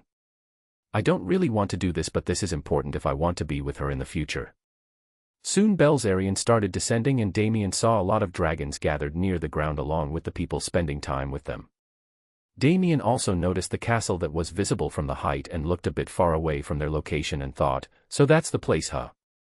Damien and Irene then jumped off Belzerian's back, not before Irene disguising herself by wearing a hood. Both of them then went around the town and booked an inn and then started wandering around the town to have some food and enjoy their time together. Simply said, both of them were on a date. Once they were done, both of them took a huge amount of food for Belzerian and then left for the place where he was staying. Damien and Irene then reached there and Damien took out the food from his storage and placed it in front of Belzerian. Belzerian looked at Damien and said, thanks for the help, but can I ask you to leave the two of us alone for a bit? I want to talk about some confidential stuff with Irene here. Damien looked at Belzerian for a while and left the two of them alone, thinking that it must be stuff about some political matter. Both of them then saw Damien walking away and then Irene said, what's the matter? There is no way that you would talk something very important about political affairs here. Belzerian nodded his head and said, yeah, it is not out that. I want to advise you that you don't reveal your relationship with Damien as soon as we reach there. The others might not think well of this. We cannot afford a rebellion in a time like this when we are in a threat of attack from all the different kingdoms. Irene thought for a while, but then her gaze fell on Damien, who was being surrounded by a lot of girls who were trying to push themselves on him. Belzerian, who didn't heard anything from Irene, said, Irene, what do you want to do about this? But just as he said that, he felt a lot of magical power coming from Irene and she said in a cold tone, let's kill every woman in this world, and started walking in Damien's direction. Belzerian, who saw that, was not shocked and confused but soon noticed the cause of the problem and said, Oi Irene, stop. There is no need for you to go that far. But Irene ignored him and continued to walk towards Damien. Belzerian, seeing that, immediately tried to stop her but soon stopped. Damien, who saw Irene coming towards her, looked at the girls around him and said, sorry ladies, but my fiancé is here, so if you excuse me, and then immediately vanished from his spot and came beside Irene and hugged her. Irene, who was suddenly hugged by Damien, got out of her trance and immediately blushed after registering the situation she was in her mind. The ladies who were flocking around Damien looked at the couple hugging each other and some of them clicked their tongues. Irene, who noticed that, looked at the girls and only showed a victorious smirk which made them more pissed. Damien then noticed what she was doing, looked at Irene and whispered in her ear, I didn't know that you were this possessive. Hearing her voice close to her ear along with the breath which tickled her caused her to shiver a bit. Damien then chuckled and said, looks like you are really tired, and then picked her up in a princess carry which made her blush and then started walking back towards the inn, leaving behind a jealous group of ladies and a laughing Belzerian. Chapter 26, Operation. After Damien took Irene back to the inn, not being bothered by the gazes that they got at all, opened the room and placed Irene on the bed. Irene, who was still blushing because of being carried by Damien all the way to the inn, got more embarrassed when she saw Damien taking off his shirt. Hey, what are you doing? It's still too soon for that. Irene then thought, but what if he really wants me to do that though? I cannot refuse him if that's the case. It will make him feel that I don't like him. She then gulped her saliva and was about to take off her clothes, but before she was able to, Damien flicked her forehead and said, I don't know what is going on inside that perverted mind of yours, but I am just changing my clothes as they are all sweaty. A grin then appeared on his face and he said, you must be sweaty too, right? He then leaned forward and whispered on her ears, want me to change your clothes? An intense blush then appeared on Irene's face as she started imagining the things that could happen to her, and then immediately hid her face behind her hands.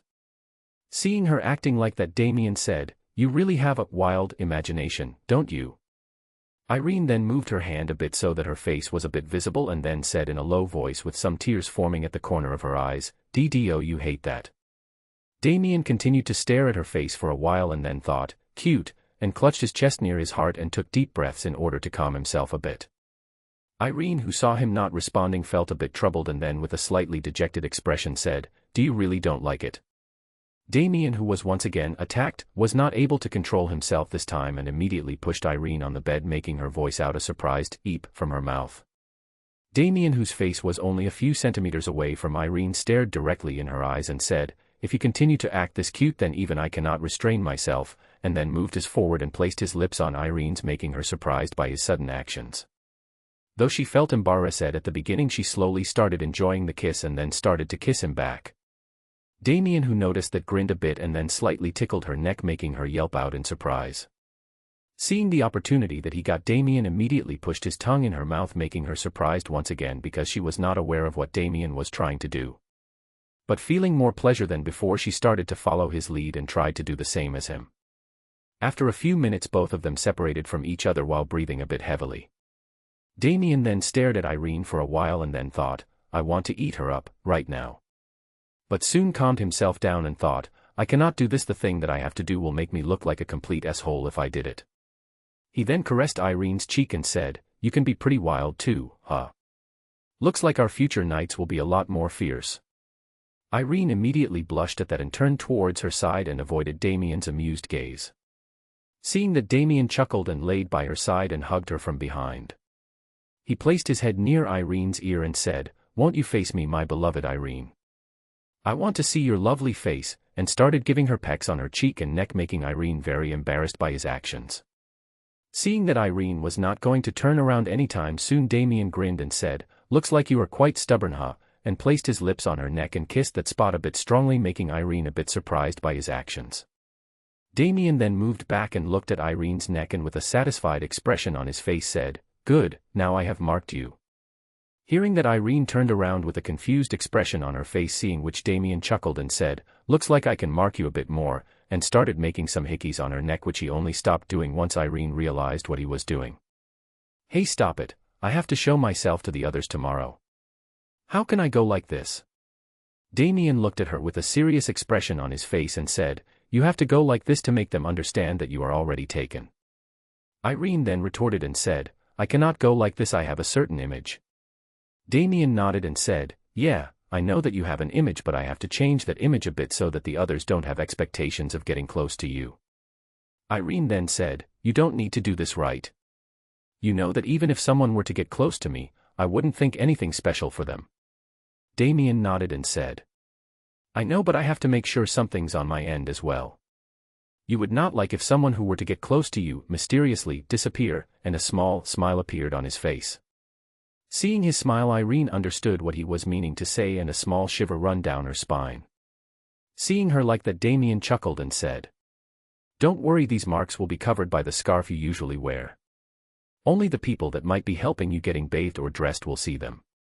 Hearing that, Irene gave a sigh of relief but soon realized something and said, "Wait, that's a big problem. If people like those maid were to know about this, the whole castle will know about this in no time." Hearing that, Damien smiled and said, "Really? That's unfortunate." Irene's eyes then widened and said, "You were aiming for that from the beginning, weren't you?" To which Damien just shrugged his shoulders. Damien then looked at Irene and said, "Rather than worrying about what will happen later, you should rest up a bit. We have traveled for a whole day and I think tomorrow might be very hectic for you." He then pulled Irene closer to him and said, "Just sleep, all right? I don't want you to be stressed out because of lack of sleep. Though if we were to do something tonight, I won't really mind." Hearing that, Irene immediately blushed and tightly closed her eyes and decided to sleep. Seeing that, Damien chuckled but soon a sad smile appeared on his face. "So the operation began, huh?" The next morning when Irene woke up, she didn't find Damien anywhere in the room and thought that he might be outside. She casually stretched her body and stood up from the bed, but soon her gaze fell on the table. On the table there was a small box there.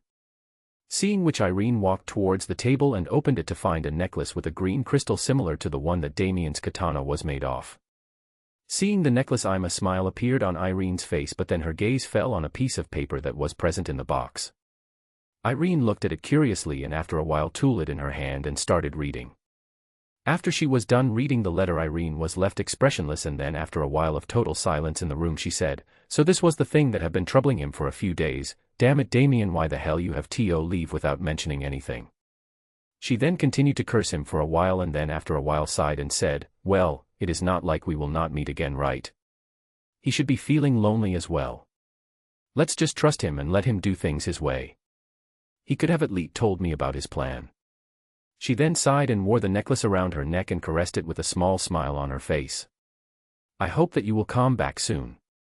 She then walked out of the inn and told Belzarian about Damien, who only gave a tired sigh. He then looked at Irene and with a smirk on his face said, "So what would you do if the brat comes back with another girl?"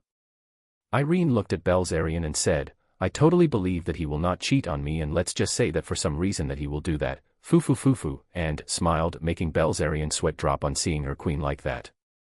Chapter 27, Poll. Okay, polling time. After reading the comments on the last chapter, one noticed that a lot of you guys were asking for the story to be a non-harem one, so here is the poll. I don't want a harem. I want a small harem. I want a large harem. I am a Chia and I want men. P.S. Those of you who want the last option, please note that it was just a joke. I am not comfortable with that storyline. Chapter 28, Irene and the Maid. Time skip, 1 year. Kingdom of Dragunov, the Royal Palace. Currently Irene is sitting on her desk going through some paperwork that was piled up in the room. She looked at the bundles of documents lying all over the room and sighed. There has been a lot of attacks from not only the dragons but the neighboring kingdoms as well. She then massaged her temples and thought, these small fries have been taking advantage of our situation, that most of our dragons have been gone for the battle against the aggressive dragons attacking the allied kingdoms. She then smacked her fist on the table and mumbled, these insects which have been trying to gain our favor for a long time are now showing their true colors. What's more, they are allying and are ganging up on us from all sides. She then slowly placed her head on the table and said with a pout, and the worst part time is I have not seen Damien for all this time, ahhhh. I want to meet him. Suddenly she heard a chuckle from her side and turned her head to see a bit old maid who was laughing while placing a hand on her mouth. My, looks like this Damien person is always on your mind. Sigh, the little girl is now all grown up, huh? Irene raised her head and said, it's not like that, I mean Kay.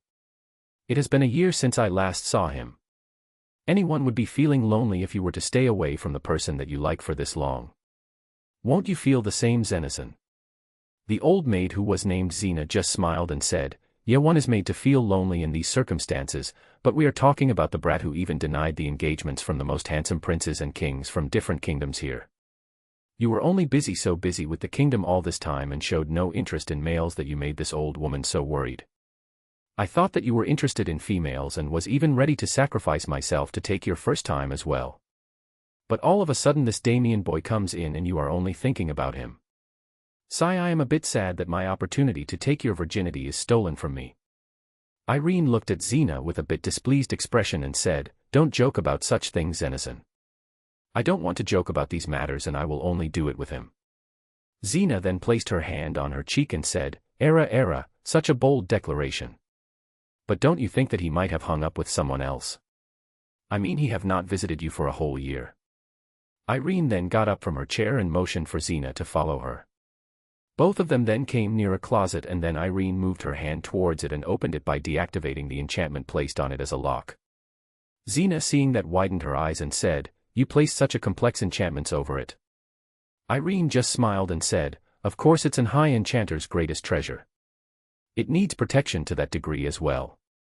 She then took a bag out of the cupboard and opened it in front of Xena. Xena then peeked inside the bag and saw a lot of things present in the bag. She looked at it with a confused expression and then said, what is all this stuff? Do you want me to get rid of all this? Irene immediately pulled the bag towards herself and hugged it and said, wait, not that. These are the things that he have given me all the time he has been gone. Xena then understood what Irene meant and said, oh. So all these are the presents that he have been giving you, but when did he came here? Irene then sighed and said, he comes here once a month and places it silently in my room without me knowing about it. I mean, if he is coming here he can at least meet me when I am awake, or he can wait for me to wake up." The lady just chuckled and said, "Who knows, he might want to meet you directly at the time when he proposes to you." Hearing that, Irene smiled with a slight blush on her cheeks, but then Xena said, "Or he might be already in a relationship and is keeping you as his reserve." Hearing that, Irene's face happy expression immediately cracked and she looked at Xena with a glare and said, "Zenison, I think that you were in a relationship with a lot of bastards in your youth." Hearing that, Xena became stiff. Suddenly Irene felt a black aura surrounding Xena and she took a step back. Xena then looked at Irene with a smile and said, "Irene-sama, are you trying to say that my youth, though I am still young, was very unpleasant?"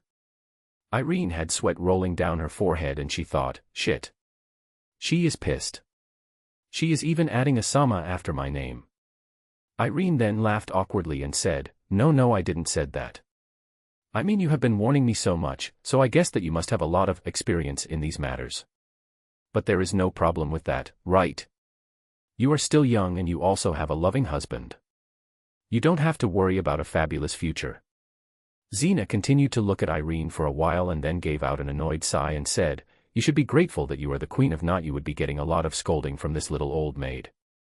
Irene sighed as well and then said, "And you should be grateful as well. If you were not someone who raised me, you could have been fired for disrespect against the queen." After saying that, both of them stared at each other for a while and then both of them broke out laughing. Xena then looked at Irene and said, "But even so, you should be prepared for anything." "Well, I don't have to worry about anything. If he were to cheat on you, just blow him away with that dragon slayer magic of yours." Irene then shook her head and said, "I don't think that even that would be able to put a scratch on him. First of all, he is not a dragon. Second, he beat Belzerian without breaking a sweat. He is very strong." Xena then chuckled and said, "Again with that story. Whatever, like a human who don't have a dragon slayer magic can defeat a dragon, Belzerian's level at that." Irene then showed a wry smile and said, "So you still don't believe it, huh? You can ask Belzerian himself when he comes back." Xena was about to say something, but suddenly both her and Irene heard a knock on the door. Irene turned her head and said, "Come in." A man wearing some noble-like clothes opened the door and entered the room and formally lowered her head. "Irene-sama, Belzerian-sama has returned and we are about to start our discussion with the minister soon. So may I please ask you to spare some of your time with the meeting? There are some matters involving you as well." Irene looked at the men with a confused expression for a while and then nodded her head and said, "Very well then. I will be there soon." The man nodded his head and then went out of the room and slowly closed the door. Chapter 29, Meeting with the Ministers. Irene, who was called by one of the ministers for the meeting, was walking towards the hall while thinking of the possible matters that might involve her. On the way she met some maids and other workers who bowed their heads, to which she replied to their greetings. Once she came close to the hall, which was made so that even 2 or 3 dragons can enter the hall. A dragon who was standing as a guard along with a human soldier bowed their heads, and then the dragon pushed the door open while the soldier announced her arrival. Irene then entered the hall and was greeted by a sight of ministers sitting around the table and 3 dragons standing in the hall, with Belzerian being behind the seat where Irene was supposed to sit. All of them bowed their heads once they saw her enter the room, and then Irene ordered them to raise their heads and then went ahead and took her seat, after which the others took their seats as well. Irene then glanced at one of the ministers who, on noticing her gaze, nodded and then stood up and started the meeting. During the meeting, the minister, presiding over it, looked at the dragons and said, "So what does the dragons have in their mind regarding this matter? As you all must be knowing that you all are our main fighting forces against those dragons. Of course the fact that there are dragon slayers as well, but you know that you all are still our best forces." One of the dragons who was in the room nodded his head and said, "I am truly honored by the praise and the faith that you have in us dragons, but I shall say it, even though we have power of both the dragons and the humans, dragon slayers included, we still cannot make preparations without knowing what our enemy is planning, or at the very least what is the situation out there with the kingdoms where those dragons have already attacked." The other dragon nodded his head as well and said, "I agree with him as well. No matter how much we prepare, the fact that their numbers far exceeds ours is still there. So it might be very helpful if we can know of the situation beforehand," and then glanced towards Belzerian. All of the others followed their gazes to Belzerian as well, seeing which Irene said, "Belzerian, what information did you get from your espionage mission? How is the situation of the kingdoms where they were attacked?" Belzarian then said, well, you all are seeing the condition that I am in, so you all must have already guessed how dangerous the situation is. These amount of injuries, and that too at an espionage mission. I guess you can imagine how an all-out war with those mad dragons is going to result. All of them then noticed Belzarian's body intently and saw a lot of wounds and even some blood coming out from his scales. There were also a lot of scratches all over his body. Seeing all that, the ministers and the dragons frowned. Then the dragon who first started talking said, Belzarian, I will be straightforward. Do you think that we have a chance to fend off those dragons if they come to attack us? And then all of them looked at Belzarian intently. Belzarian stared back at the dragon for a while and then released a sigh. I hate to admit this, but the best that could possibly happen is that, by using all our forces, we might be able to somehow manage the situation, and that too only if the dragons attack from only one side. If they were to surround the kingdom. All of them then got tense and then started thinking of some countermeasures, but none came to their minds. Belzarian then said, not to mention that there are the allied kingdoms who are planning to attack us once our guard loosens up a bit. We have also heard that they too have 1 or 2 dragons on their side. They will be troublesome as well. Irene then slams her fist on the table and then said, just why can't they understand that it is not the time to fight among ourselves? They believe that after entering a war they will have enough forces to fend off against the dragons. Ugh. If it was possible, I want to destroy them. She then clenched her fist and gritted her teeth, but soon calmed herself down and then said, I am sorry for showing something disgraceful to you all. The ministers and dragons then shook their heads, and then Belzarian said, no need to worry, Irene, we all feel the same as you, even if we are not voicing it out, but still. The others nodded their heads as well, but then one of the ministers said, if my memory serves me right, I guess there is still a neighboring kingdom out there which have still not been in alliance with the rest, right?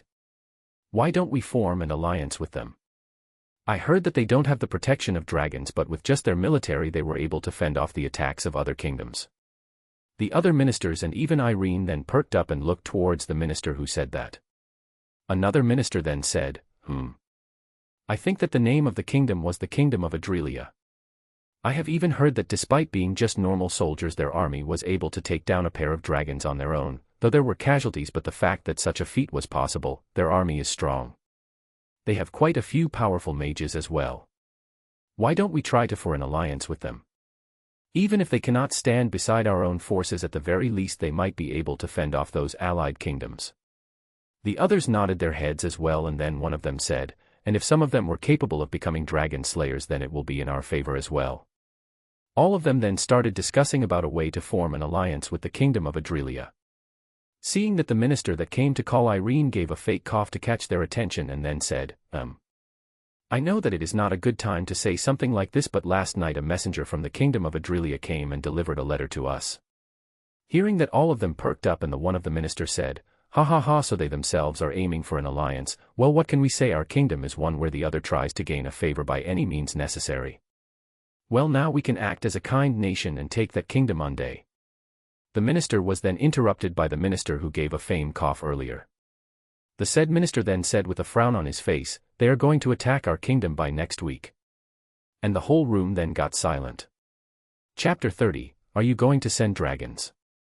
After remaining silent for a while, one of the ministers looked back at the man who was holding the paper and asked, I hope that you are not joking about this matter. A kingdom without any alliance with the others is aiming to attack Dragonov. The minister shook his head and said, I am completely serious matter. This letter may be brought back by our spy, but the words are those of the higher-ups themselves. At this all of them got confused, and Irene asked, what do you mean by that? The minister massaged his temples and said, this is unbelievable for me as well, but the spy which we sent was caught by them, but still they didn't kill him and instead asked him to relay this letter to us. In fact, the very words of their mage head were, killing him is of no use for us, so instead let him deliver the declaration of war to them.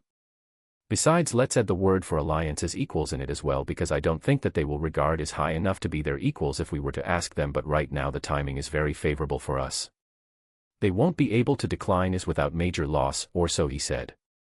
The spy himself said that their mage head was totally confident while saying that.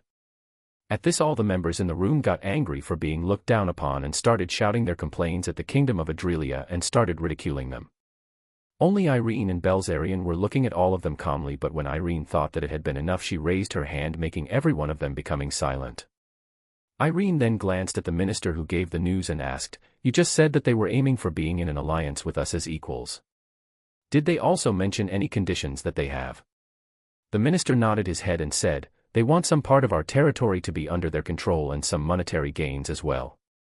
Aside from that, they also asked for military protection for their territory, including some dragons as well. There is one other thing as well, which is the most important part of the alliance." At this the ministers narrowed their eyes and looked at the one who was speaking. Irene then said, "And what might that be?"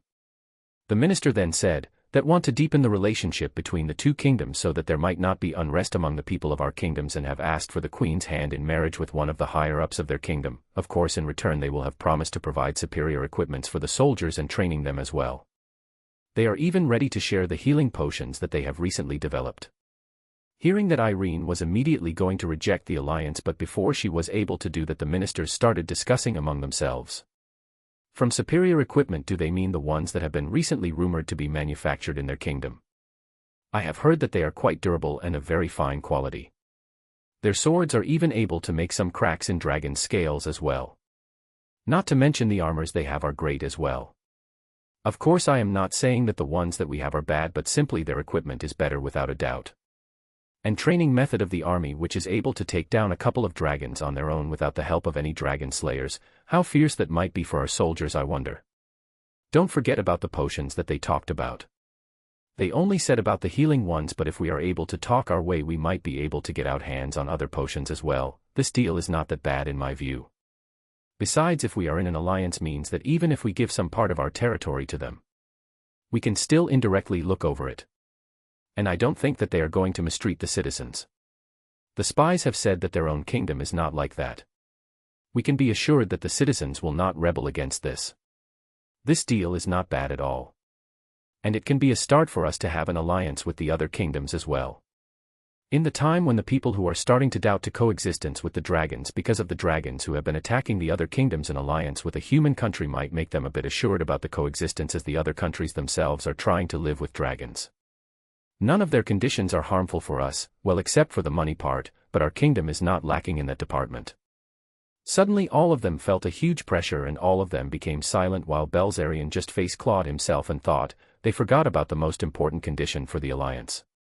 Irene is never going to accept this. Damn you, Adrelia, why do you have to give the only condition that is impossible for us? The ministers, who felt the immense pressure on them, slowly turned their head and looked at their queen, who had a smile on her face. Irene then said, "You all are so easily swayed by the prophets, don't forget about the condition as well. I don't think that is reasonable." Hearing that, one of the ministers said, What is wrong with that? They are asking for a hand in marriage with the queen herself, so that there is a suitable reason for the alliance as equals. The citizens of our kingdom or their kingdom will not think that that one kingdom is superior than the other if this were to happen. Besides, you should be knowing this as well, but we need an heir for the kingdom as well." Irene then glared at the minister and said, "There is no way that I am going to accept this condition. I will not marry someone just like that. Like hell, I am going to marry someone other than Damien. Might as well ask the dragons to destroy their kingdom and take all the profits than marry someone other than Damien." Belzarian looked at Irene with a sweat drop and thought, for some reason I can clearly hear her inner thoughts. Irene then gave a fake cough and said, "Besides, did you all already forget that they just now mocked us and said that we cannot ignore this?" One of the minister then said, Now that I think about it, this is certainly strange. I mean, no doubt that their offer is attractive, but is not something that we cannot ignore. What makes them think that we will certainly accept the conditions?" Another minister then said, "They are just being arrogant, thinking that we will easily accept the conditions just because they are too good for us. They are forgetting that we are Dragonoff. We can easily defeat them and loot them of their supplies. Just attack them with a force comprising of 10 dragons and we will see how long can they act arrogantly." The other ministers nodded their heads as well and said, "Certainly that might be helpful for us as well. The allied kingdoms who are thinking of attacking us will take this as an example to not mess with us." Seeing that she had successfully managed to avert the discussion of her marriage, Irene smirked and nodded her head with satisfaction. The minister who was relaying the news earlier looked at Irene and with a wry smile on his face said, Irene Sama, there is something at the back of the letter as well. I believe that it is an enchant. So you might be interested in it," and then passed the letter to Irene. Irene took the letter and then glanced at the back of it and said, It's a message which can only he read it. The enchant is reversed. Seems to be the work of a skilled enchanter, and then placed her hand over it and started reversing it. The other ministers and dragons then glanced at her waiting for the response, but then one of the ministers chuckled and said, but seriously, to think that Adrelia is thinking that we cannot refuse them just because their offer is attractive. Something must be wrong with the heads of the higher-ups. Did they forget that we can simply send a small unit of dragons to annihilate them? Yeah, it's not like we are short on dragons. I accept that we don't have a lot of them if compared to the ones who are attacking the other kingdoms. If we were attacked by those dragons, then we have to station all our dragons and dragon slayers against them, but just a single kingdom is no problem for us. In fact, even our own army's numbers can deal with them. But why did they said that we cannot refute them? I remember you mentioned something about timing being favorable for them, right? Suddenly the door of the room was opened and a dragon and a soldier came rushing in. The soldier, who was breathing heavily, looked at the minister and said, there have been sightings of a huge army heading towards us. One of the ministers then said, that might be the kingdom of Adrelia. Don't worry, we Aura. Suddenly one more soldier came in the room and said, a huge army coming from the direction of Adrelia is heading towards us. The minister then said, like I said, we already know. But the previous soldier shook his head and said, no, sir, the army that we saw is coming from the another direction. Most probably it is from the allied kingdoms. Hearing that, all the ministers got shocked and widened their eyes. They were about to confirm to the soldier once again, but then a dragon came, said with a panicked expression on his face, some of the dragons who have been attacking the kingdoms have left their group and are heading towards us. And after that all the ministers got completely speechless but came out of trance when Irene smacked her fist on the table. All of them then looked at Irene and one of them asked, what happened, Irene-sama? But Irene didn't say anything and just gave the decoded letter back to the minister. The minister then looked at the back of the letter and immediately his eyes widened after reading the message. Seeing his expression, the other minister started asking him about the message, to which he just showed it to them. The words written on the letter were, so are you still going to send dragons towards us? Chapter 31, Mage Head Ian. After the sun had set down, the army which was marching towards the kingdom of Dragonov from Adrelia has set up their camps and are resting to recover their fatigue. In one of the tents, which was relatively larger than the others, a group of people were standing round the table and were discussing their strategy about the upcoming battle with Dragonov, if they were to refuse the alliance. A man clad in armor with a sword on his waist, having dark brown hair and tanned skin, was explaining about the moves that they will be making, with explanations coming from the person standing beside him wearing normal clothes without any armor and a mask on his face, having short black hair. The other people who were in the room were listening to their explanation intently, while also giving their opinions and asking their doubts to the other members. Once all of them were done, the two people who were leading the meeting looked towards the others and the Night Likeman said, that's it. All of you make sure to rest well. We still have to cover a lot of distance tomorrow. And make sure to keep an eye out for any incoming attacks. We don't know what Dragonov might do after the declaration made by a certain someone, and glared at the person standing beside him. The masked man looked towards the knight and said, now, Rungson, don't look at me like that. I am not going to fall for you no matter how hard you look. Hearing him, all the people looked at him with a sweat drop, and the knight then said, like there would be anyone who is interested in a creep like you who wears a mask all the time. The masked man then said, don't be like that, you two know why I wear a mask. My safety is the most important for the current time, right? We can't have my identity being revealed. Besides, you don't have to be angry with me, they will certainly accept our alliance. Rung then narrowed his eyes and said, and why do you believe that? At that everyone looked at the masked man intently, waiting for his answer. The masked man, who noticed their gazes, gave a thumbs up and said, my intuition is saying so. So don't worry about it even a bit. Hearing that, all of them just sighed, and then one of them said, well, if Iansama's intuition is at work here, then it most certainly is possible. Yeah, his intuition is scarily accurate. Hearing that, Rung said, aren't you guys believing in his intuition too much? To which all of them looked at him and said in unison, aren't you as well? To which Rung's lips twitched and he glared at the masked man beside him, who was chuckling. Rung then gave a fake cough and said, anyway, go back and rest. The meeting is over. Make sure to prepare everything on time. We will be moving early. All of them other than the masked man and Rung bowed their heads and then left the room while saying, rest well, Iansama, Rung-sama. Rung then gave a tired sigh and said, "Man, this is making me very tensed. We are attacking Dragunov, you know." Dragunov. Ian then looked at Rung and said, "Oi oi, General Rungson, try to maintain your dignity, even though you don't have a bit of it. Those lazy soldiers will follow your example and become a burden on planet like you."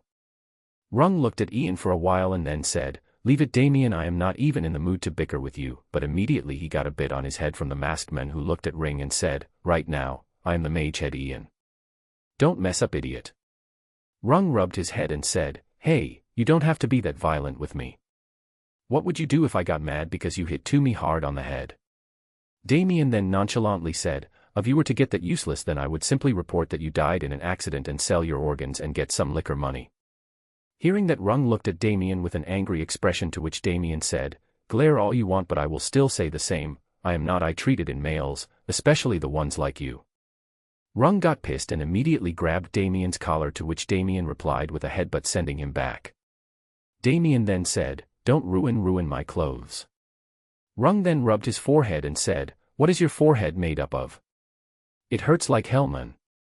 Damien then crossed his arms and said, "It is made up of manliness and charm, which you do not possess." Rung just looked at him with an annoyed expression and then said, "You and your mouth. Anyway, are you sure that we will not have any problem with the alliance?" Damien just nodded his head and said, "No problem. I will just have to take care of a few more things and then the alliance is guaranteed. Just make sure to do as I tell you and not speak out of your turn, all right? And the most important thing." Damien then moved towards Rung and placed his hand on his shoulder and said in a friendly tone, "Do get in my way in the negotiation, if you don't want to turn into liquor money for your friend." Rung then immediately nodded his head and said, "Yeah, no problem. Besides, that old man of His Majesty has left this job on you. So I have no intention of increasing my workload." Damien just nodded his head and moved his hand from Rung's shoulder and walked out of the tent after saying, "Sleep tight, Rungson. If you showed no signs of waking up in the morning, I will sell your organs," and then left the tent, leaving behind a dumbfounded Rung. Chapter 32, Meeting Irene. Coming out of the tent, Damien walked towards the outer part of the camp while nodding his head towards the soldiers and mages who were bowing their heads on seeing him. Once he came at the outer part, he called a nearby soldier who was working at the night shift and told him, "I am going out for a walk. If anyone asks for me, just tell them that I will deal with him later." The soldier nodded his head, to which Damien nodded his head as well, and then gave a gold coin to the soldier and said, "Make sure to work diligently, the night duty is both important and difficult," and then walked away. Once he made sure that he was at a good distance away from the camp and that no one was following him, he raised his hand and rotated the dial of the Omnitrix. Once he chose his transformation, he pressed the dial back and then immediately his body got covered in blue light and started changing. Once the light died down, a creature with a red skin and flapped wings and a pair of horns on his head and a tail, Jetre. Damien then took flight in the air and then started flying towards Dragunov. Soon he reached the capital of Dragunov, and once he noticed that he was close to the castle, he pressed the Omnitrix on his chest and once again his body started changing while emitting a blue light. Soon the light died down and now revealed a blue creature with wings and black patches on its body, Big Chill. Damien then turned to his invisible/intangible form and hid his magic so as to not get detected and started flying towards the castle. He then passed through the castle walls and kept on passing through the rooms till he reached a certain room. He then looked around the room and said, "So nobody is here yet, huh?" and transformed back to his original form. He then looked around the dimly lit room and then placed some enchantments here and there around the room and took a seat on the bed and waited. Soon he noticed someone coming towards the room and got up from the bed and stood at a place which so as to not be seen by someone immediately after they enter the room. The door then opened and Irene's figure came into view. Then Zenison, meet you in the morning. Xena looked at Irene and then with a smile on her face said, "Are you sure you don't want me to take your first time? I promise that you will feel that you are in heaven." Hearing that, Damien immediately took out his katana and was ready to slice apart the man who was trying to mess with his Irene, but he stopped once he noticed that the one asking Irene was a female and kept his katana back. But then Damien realized something and lowered his gaze and thought, "Is she one of those women who have a dick as well?" while gazing at Xena's lower half, and then once again took out his katana and thought, "Cannot leave any possibilities unchecked." Irene, who didn't notice Damien yet, looked at Xena with a frown and said, "Zenison, just this morning I told you that the only one who am I going to that with will be Damien. So stop saying those things." Understood, and hearing that Damien stooped while a small smile appeared on his face and he thought, be happy maid-san, you get to live longer because I am happy. I can just imagine how fun it is going to be to tease Irene using what she said just now. Just hurry up and come inside, Irene. Xena, who saw Irene acting like that, chuckled and said, fine fine, good night and may you have wet dreams, and walked away. Damien, who heard her, smirked and thought, she is a cultured person with noble thoughts as well, huh? After walking for a while, Xena turned around and said while giving a thumbs up, just call me if you feel lonely at night. I am always ready for action. To which Irene just told her to hurry up with a lush on his face while Damien nodded his head and thought, yep, she and I will get along just fine. We both can teach Irene. She can teach the theory while I will teach the practical. Irene then gave a tired sigh and then entered the room and then lazily closed the door. But just as she did, the enchantments got activated and immediately Irene got in a defensive stance and started looking around the room. Enchantments. Who is there? Show yourself. Damien then slowly came out from his hiding place and said, good evening. I am sorry for interrupting you so late at night, so how have you been? And looked at Irene but was shocked on seeing Irene glaring at him with her magic circles prepared for an attack. Irene then said, who are you? How did you get inside my room? Damien kept blinking his eyes for a while and then said, wait, you don't remember me, and pointed at himself. Irene looked at the masked person in front of him from head to the toe and after thinking for a while said, I have never seen someone like you from what all I can remember. Hearing that, Damien stood completely motionless.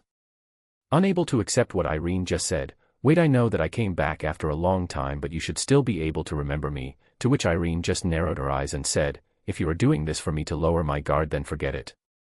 You have already placed the locking and soundproof enchantments around the room so I can't get any help, but don't think that you can defeat me, but then got surprised on seeing the person fall down on his knees with his shoulders slumped down.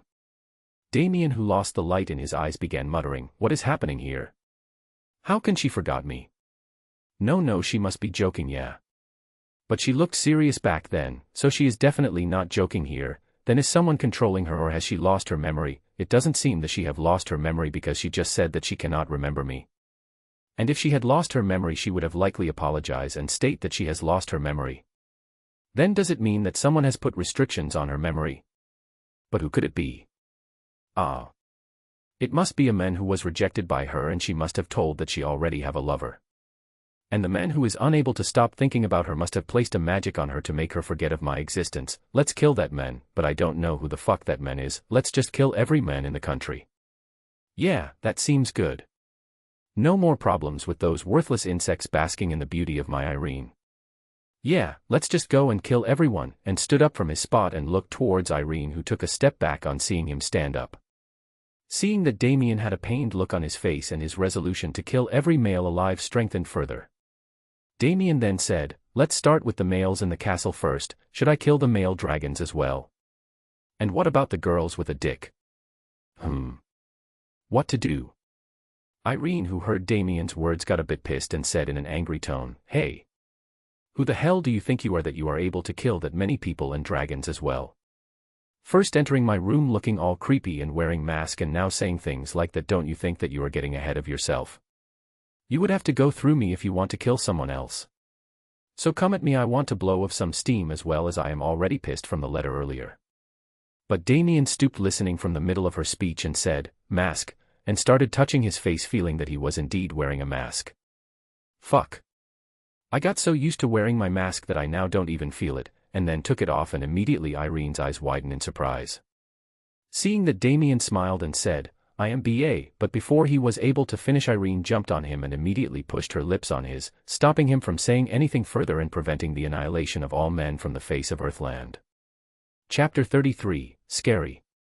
Damien, who was currently being pushed by Irene, who initiated the kiss, was surprised by her action but returned the as well.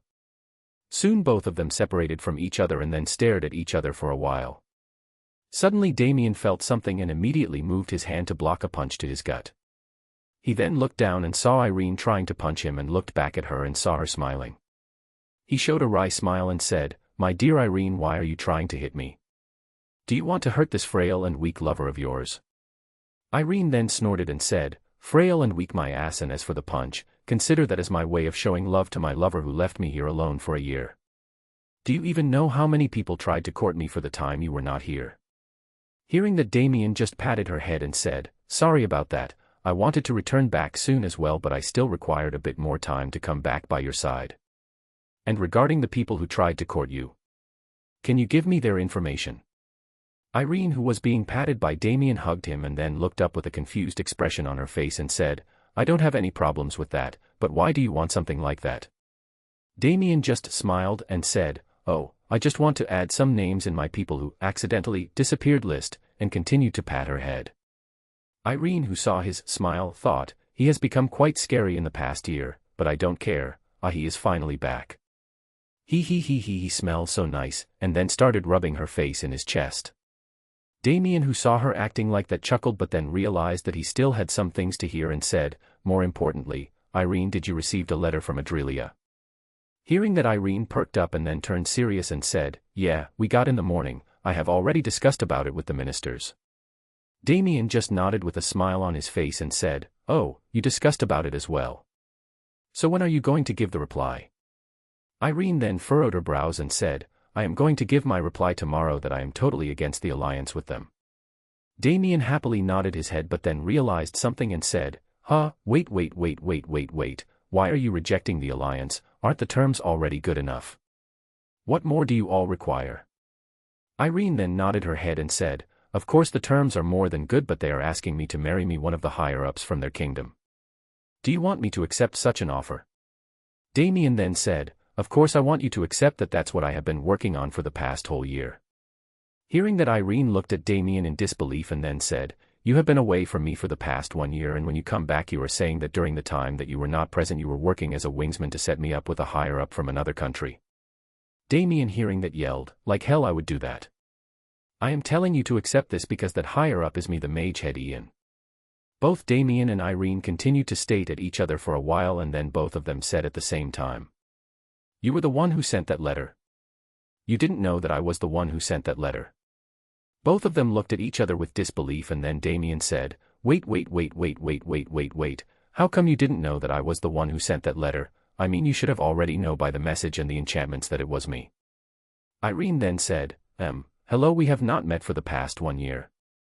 How would have known that you learned how to use enchantments?"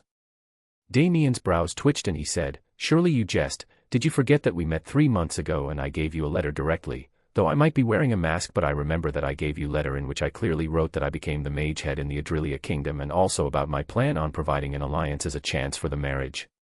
I even enclosed the whole letter with enchantments. You should have already understood that it was my letter." Irene then shook her head and said, No, I haven't met you for the past 1 year at all. I didn't have any kind of letter like that. This is the first time that I have met you after you left. And what is with you joining the kingdom of Adrelia?" Hearing that, Damien said, "No, I am totally sure that it was you whom I met and give that letter to. There is no one in this kingdom with red hair like you after all." Irene then tried to remember if she had any recollection of the events about which Damien is talking to, but even after straining herself this much, she was not able to remember anything. But then, as if she realized something, she looked at Damien and said, "Did you come at daytime or the night?"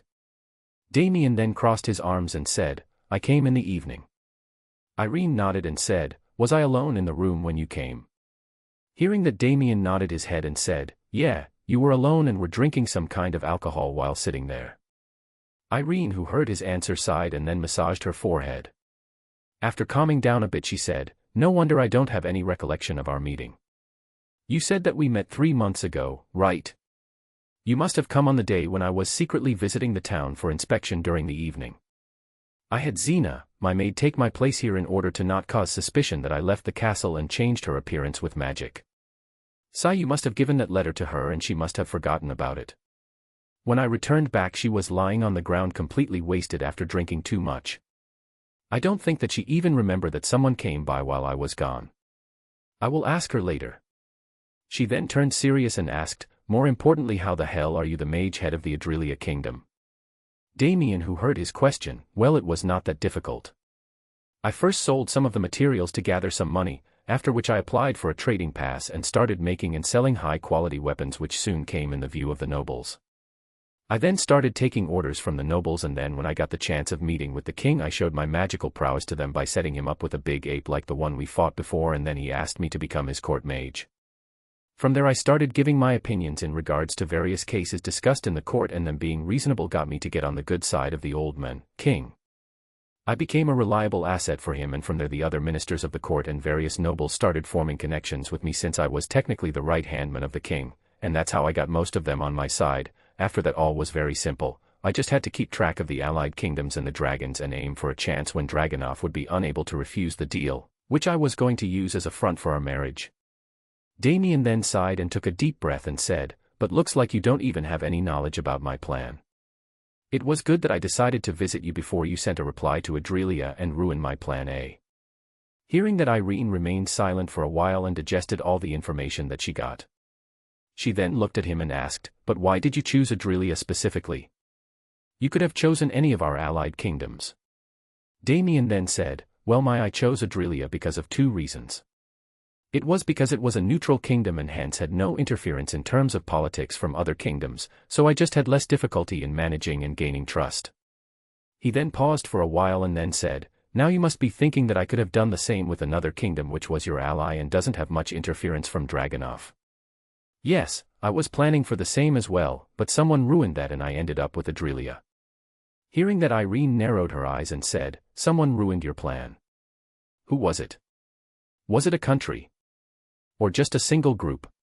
Damien just smiled and shook his head and said, "Neither of them, it was just a single person.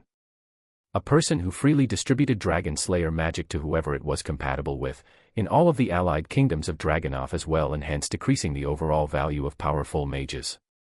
Hearing that, Irene's lips twitched and she averted her eyes. Seeing that, Damien chuckled and said, "You don't have to feel guilty. I am not blaming you, but the fact that you played a major part in changing my plans is true. A country which have abundance of powerful mages will give no mind to another powerful mage and hence will not get a higher rank in either nobility or court, and thus my only choices were either Adrelia or the allied kingdoms. And Adrelia being the best choice was taken as the base for my plans. After all, a mage who is not only strong himself, but can strengthen others as well and can make magic items like weapons and potions is very beneficial in a kingdom which is neither as rich as Dragunov nor have large forces as Dragunov. Take in mind I am not even including the dragons yet, and the Adrelia still doesn't know about my transformation magic. So it was the best outcome." Hearing that, Irene's face turned into a frown and she said, "If I would have known that me giving away Dragon Slayer magic like that would result in you being so away from me, then I wouldn't have did Southwest in the first place." And just as she said that, she received a chop on her head from Damien, who then said, "Control your tongue. If someone heard you talking like that, then you would be criticized by your citizens for being a bad queen." Irene then made a displeased face but still nodded her head, but then a question came in her mind and she asked, You said that this was your plan A, right? Then does that mean that you have other plans as well?" Damien just nodded his head and said, "Well, I had many ways to marry you, but in my opinion this was the safest." Irene just looked at him with a dumbfounded expression because of the pause and then asked, "If you don't mind me asking, what were your other plans?" To which Damien just smiled at her and said, "Well, you can say that it involved entering the castle without noticing and then turning into a giant and wreaking havoc here, while some monsters from the forest would accidentally be attacking the capital as they appeared out of nowhere. But I was sure that you would have not liked that method. Just so you know, it was the least dangerous one except for the one I am using right now." Irene then started at Damien, who was looking back at her with a smile on his face and thought, he really have become scary. Chapter 34, Xena's Legacy. After talking with each other for a while, with Irene snuggling to Damien and occasionally making out with him, Damien decided that it was already very late and it was the time to go back to his camp. He looked at Irene, who was lying in his lap, and said, "I should be get going, Irene." Irene, who was looking at him with a smile, suddenly became a bit sad but still understood that it was necessary. Irene then lifted her body up and then looked at Damien for a while. Seeing that, Damien smiled and said, "Well, don't worry, it won't be long before we will be together." Irene didn't say anything but simply let her body fall on Damien's and then hugged him and hurried her face in his chest. Damien just sighed, seeing Irene acting so spoiled, and slowly caressed her back. After Irene felt a bit satisfied, she looked up and said, "I will give my answer to the ministers tomorrow and will try to send a group of dragons so that you get the reply soon. So come back as soon as possible." Damien looked at Irene with a small smile on his face but then gave a light hand chop on her head and said, "Idiot, even if you don't tell me, I will come for you as fast as I can. If I wanted I would have kidnapped you already, and taken you with me to a distant land where we would be far away from all this." Irene just chuckled and gave a peck on his cheek and said, "I know you would, now go or I would have to lock you up here forever." Damien smirked and said, "Oh, I won't mind being locked up in the room with you, wanna try what can happen when the two of us are locked in a room now," and moved his face closer to hers. Irene, who saw him moving closer to herself, blushed a bit and closed her eyes and got ready for Damien to take action. Damien, seeing that, chuckled and flicked her forehead, making her head move a bit and a frown appear in her face. Irene then opened her eyes and started rubbing her forehead. Damien then said, "Looks like Irene has become quite a bit of a pervert while I was not around. Don't worry, we will spend a lot of time on that once I come back." He then gave her a quick kiss and then said, "Bye," and then removed the enchantments from the room and went back to his camp in the same way he came here. Irene, who was looking towards the door through which Damien passed through, lied down on the bed and then a blush appeared on her face. She then covered her face with her hands and thought, he was completely hard down there, while recalling the huge bulge in his pant between his legs. Irene then removed her hands from her face and thought, it was quite a big bulge as well, will it really be able to go inside me, and then sat up and glanced towards her crotch and imagined something. Immediately after that she slipped herself and shouted, "What the hell am I thinking? Stop acting like pervert," and buried her face in her pillow. Hearing her loud voice, Xena, who was in the room next door to Irene's, immediately rushed towards her room. Xena opened the door without asking for permission and shouted, "What happened? Did you accidentally put your finger in the wrong hole?" and looked towards Irene, who was lying on her floor with her face buried in the pillow while her body was moving randomly because of her being flustered because of her wild imagination. Xena, who saw Irene moving her ass randomly, then thought, "Is she telling me that she is ready to give her virginity to me?" Xena then closed the door behind her and moved towards Irene's bed and tapped on her shoulder, making Irene peek at her with her face still being in the pillow. Xena looked towards her resolutely and said, "If you have prepared yourself, then who am I to refuse such an opportunity? Now then, Irene-sama, take off your clothes and let's indulge in the world of carnal desires. By the way, I like people who are shaved down there, so is it fine for me to clear off that red patch?" Irene stared at Xena, who was looking at her with an anticipating gaze to allow her to shave off the hair before they jump right to the main course. The room was filled with silence for a while when suddenly Irene jumped back and hugged the pillow tightly to cover her body and said, "Stop looking at me like that, you pervert. I am not doing that with you." Xena, who heard herself being called a pervert by Irene, had some tick mark on her forehead and said, "If you don't want me to shave that off, just say so, don't be so antsy." She then calmed herself down and took out a box out of nowhere and opened a lid and slowly started to take the contents out from the box and said, "So which one would you like to use? A small and thin one, a small and thick one, a long and thin one, a long and thick one, or my favorite, a long and thick one with some bumps on it which has a vibration enchantment on it," and placed all the items in front of Irene with a smug look on her face. Irene, who saw the cylindrical objects placed in front of her, was completely speechless and looked towards Xena. Xena, who noticed her gaze, looked at her with a confused expression, but soon she realized something and said, "Ah. Don't worry, all of them are completely clean as they have a magic for the same purpose installed in it. You don't have to worry about any diseases. Also don't worry, I have the ones which have a curve in them as well, if you want to use them instead of these," and took out another set out of her box and showed it to Irene. Seeing the things in Xena's hands, Irene's brows twitched and she asked, "Just out of curiosity, why do you have such kind of things with you at the moment?" Xena just smiled innocently and said, It is my policy to be ready for action, anywhere and anytime. I have been waiting for the day when you will be asking me for such a thing and have prepared myself accordingly. And at last my efforts are being paid off. Since you have decided to finally seal the deal with me, let's not waste any more time. Strip." And just as she said that, she received a pillow thrown at her face from Irene, who glared at Xena and said, "Like hell I would let you do that, you pervert. Stop messing around, I am already tensed with some other problems." Xena then got up from the ground, looked at Irene with an uninterested gaze and said, "So it was not regarding your first time, and some other problem. Sigh, fine, I will listen to you at least, even if it's boring, I might be able to help you a bit." Irene looked at Xena with a reluctant expression, but then her gaze fell on the tools that Xena took out of her toolbox and thought, I hate to admit it, but she is a lot more experienced in these sort of things compared to me. Can she really help me? Irene gulped her saliva and resolved herself to ask for guidance from Xena and started explaining her problems while keeping some important detail to herself. Xena, who started to listen to Irene's problems, got more and more excited as she continued to explain. When Irene was done explaining, she looked at Xena, who was laughing creepily, and started to think whether her choice to ask her was correct or not. Xena, who now heard Irene's problem, was laughing creepily. Fu. So my little Irene has got at that point of life and is now curious to ask for such things, and that too from a master like me. Ha ha ha ha ha ha, this is a very joyous occasion. She then looked at Irene with a serious expression and said, "Be prepared, Irene-sama, you are going to inherit the knowledge and legacy of the great Xena. Brace yourself for the extremes. You are going to experience a brand new world." Xena then showed a grin and then said, "Let's start the session then. Oh, and never forget my motto. I won't let you sleep tonight." Chapter 35, Irene accepted unwillingly. The next morning Xena and Irene came out of their room with dark circles under their eyes.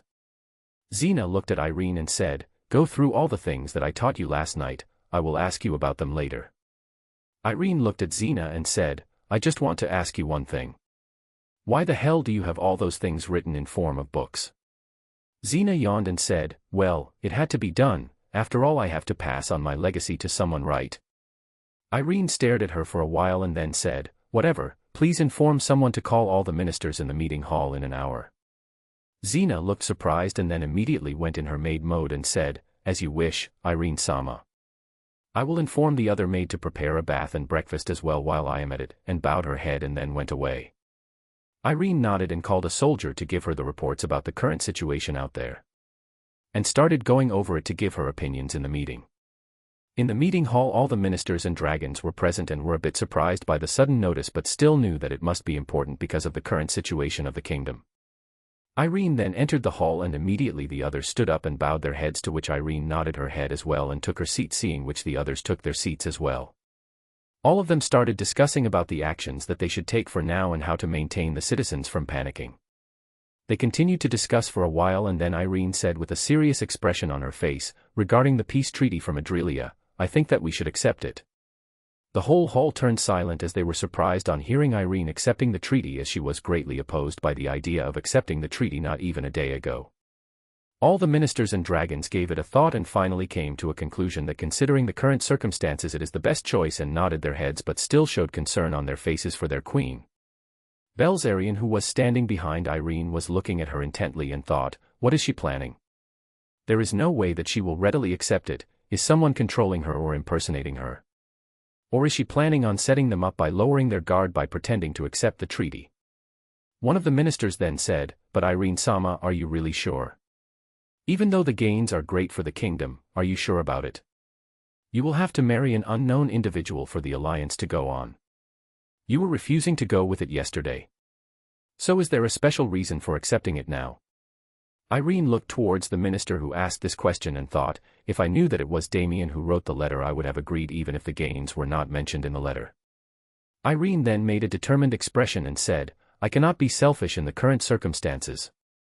The lives of the people of the kingdom is at stake, and if by some chance I am able to save their lives, then I am ready to do that, even if I have to sacrifice myself. I cannot put their lives on the line just because I don't like something. After all, I am their queen and their safety is my responsibility. Even if it hurts me, I am willing to keep a stone on my heart and accept this for the betterment of our kingdom." Irene then closed her eyes and nodded her head and thought, this much must be enough for them to think that it was a logical response. The moral of the loyal people of the kingdom will rise as well, if they find their higher-ups sacrificing something for the kingdom. I get to be with Damien without any problems from any side, as well as the kingdom receiving support both physically, from the alliance agreement, and mentally, from the sacrifice of their queen to marry someone without her choice. All the minister and the two dragons in the room felt touched on seeing their queen sacrificing so much for their kingdom and were even more motivated to protect the kingdom from anyone. They once again mentally swear to serve the kingdoms to their best and be of help to their queen. While the others were having such thoughts, there was one dragon who was looking at Irene with a shocked expression on his face. Belsirian's eyes were widened and he thought, "There is something wrong here. This cannot be Irene. Irene would never accept such a choice. This girl must be an imposter. Who are you, bitch?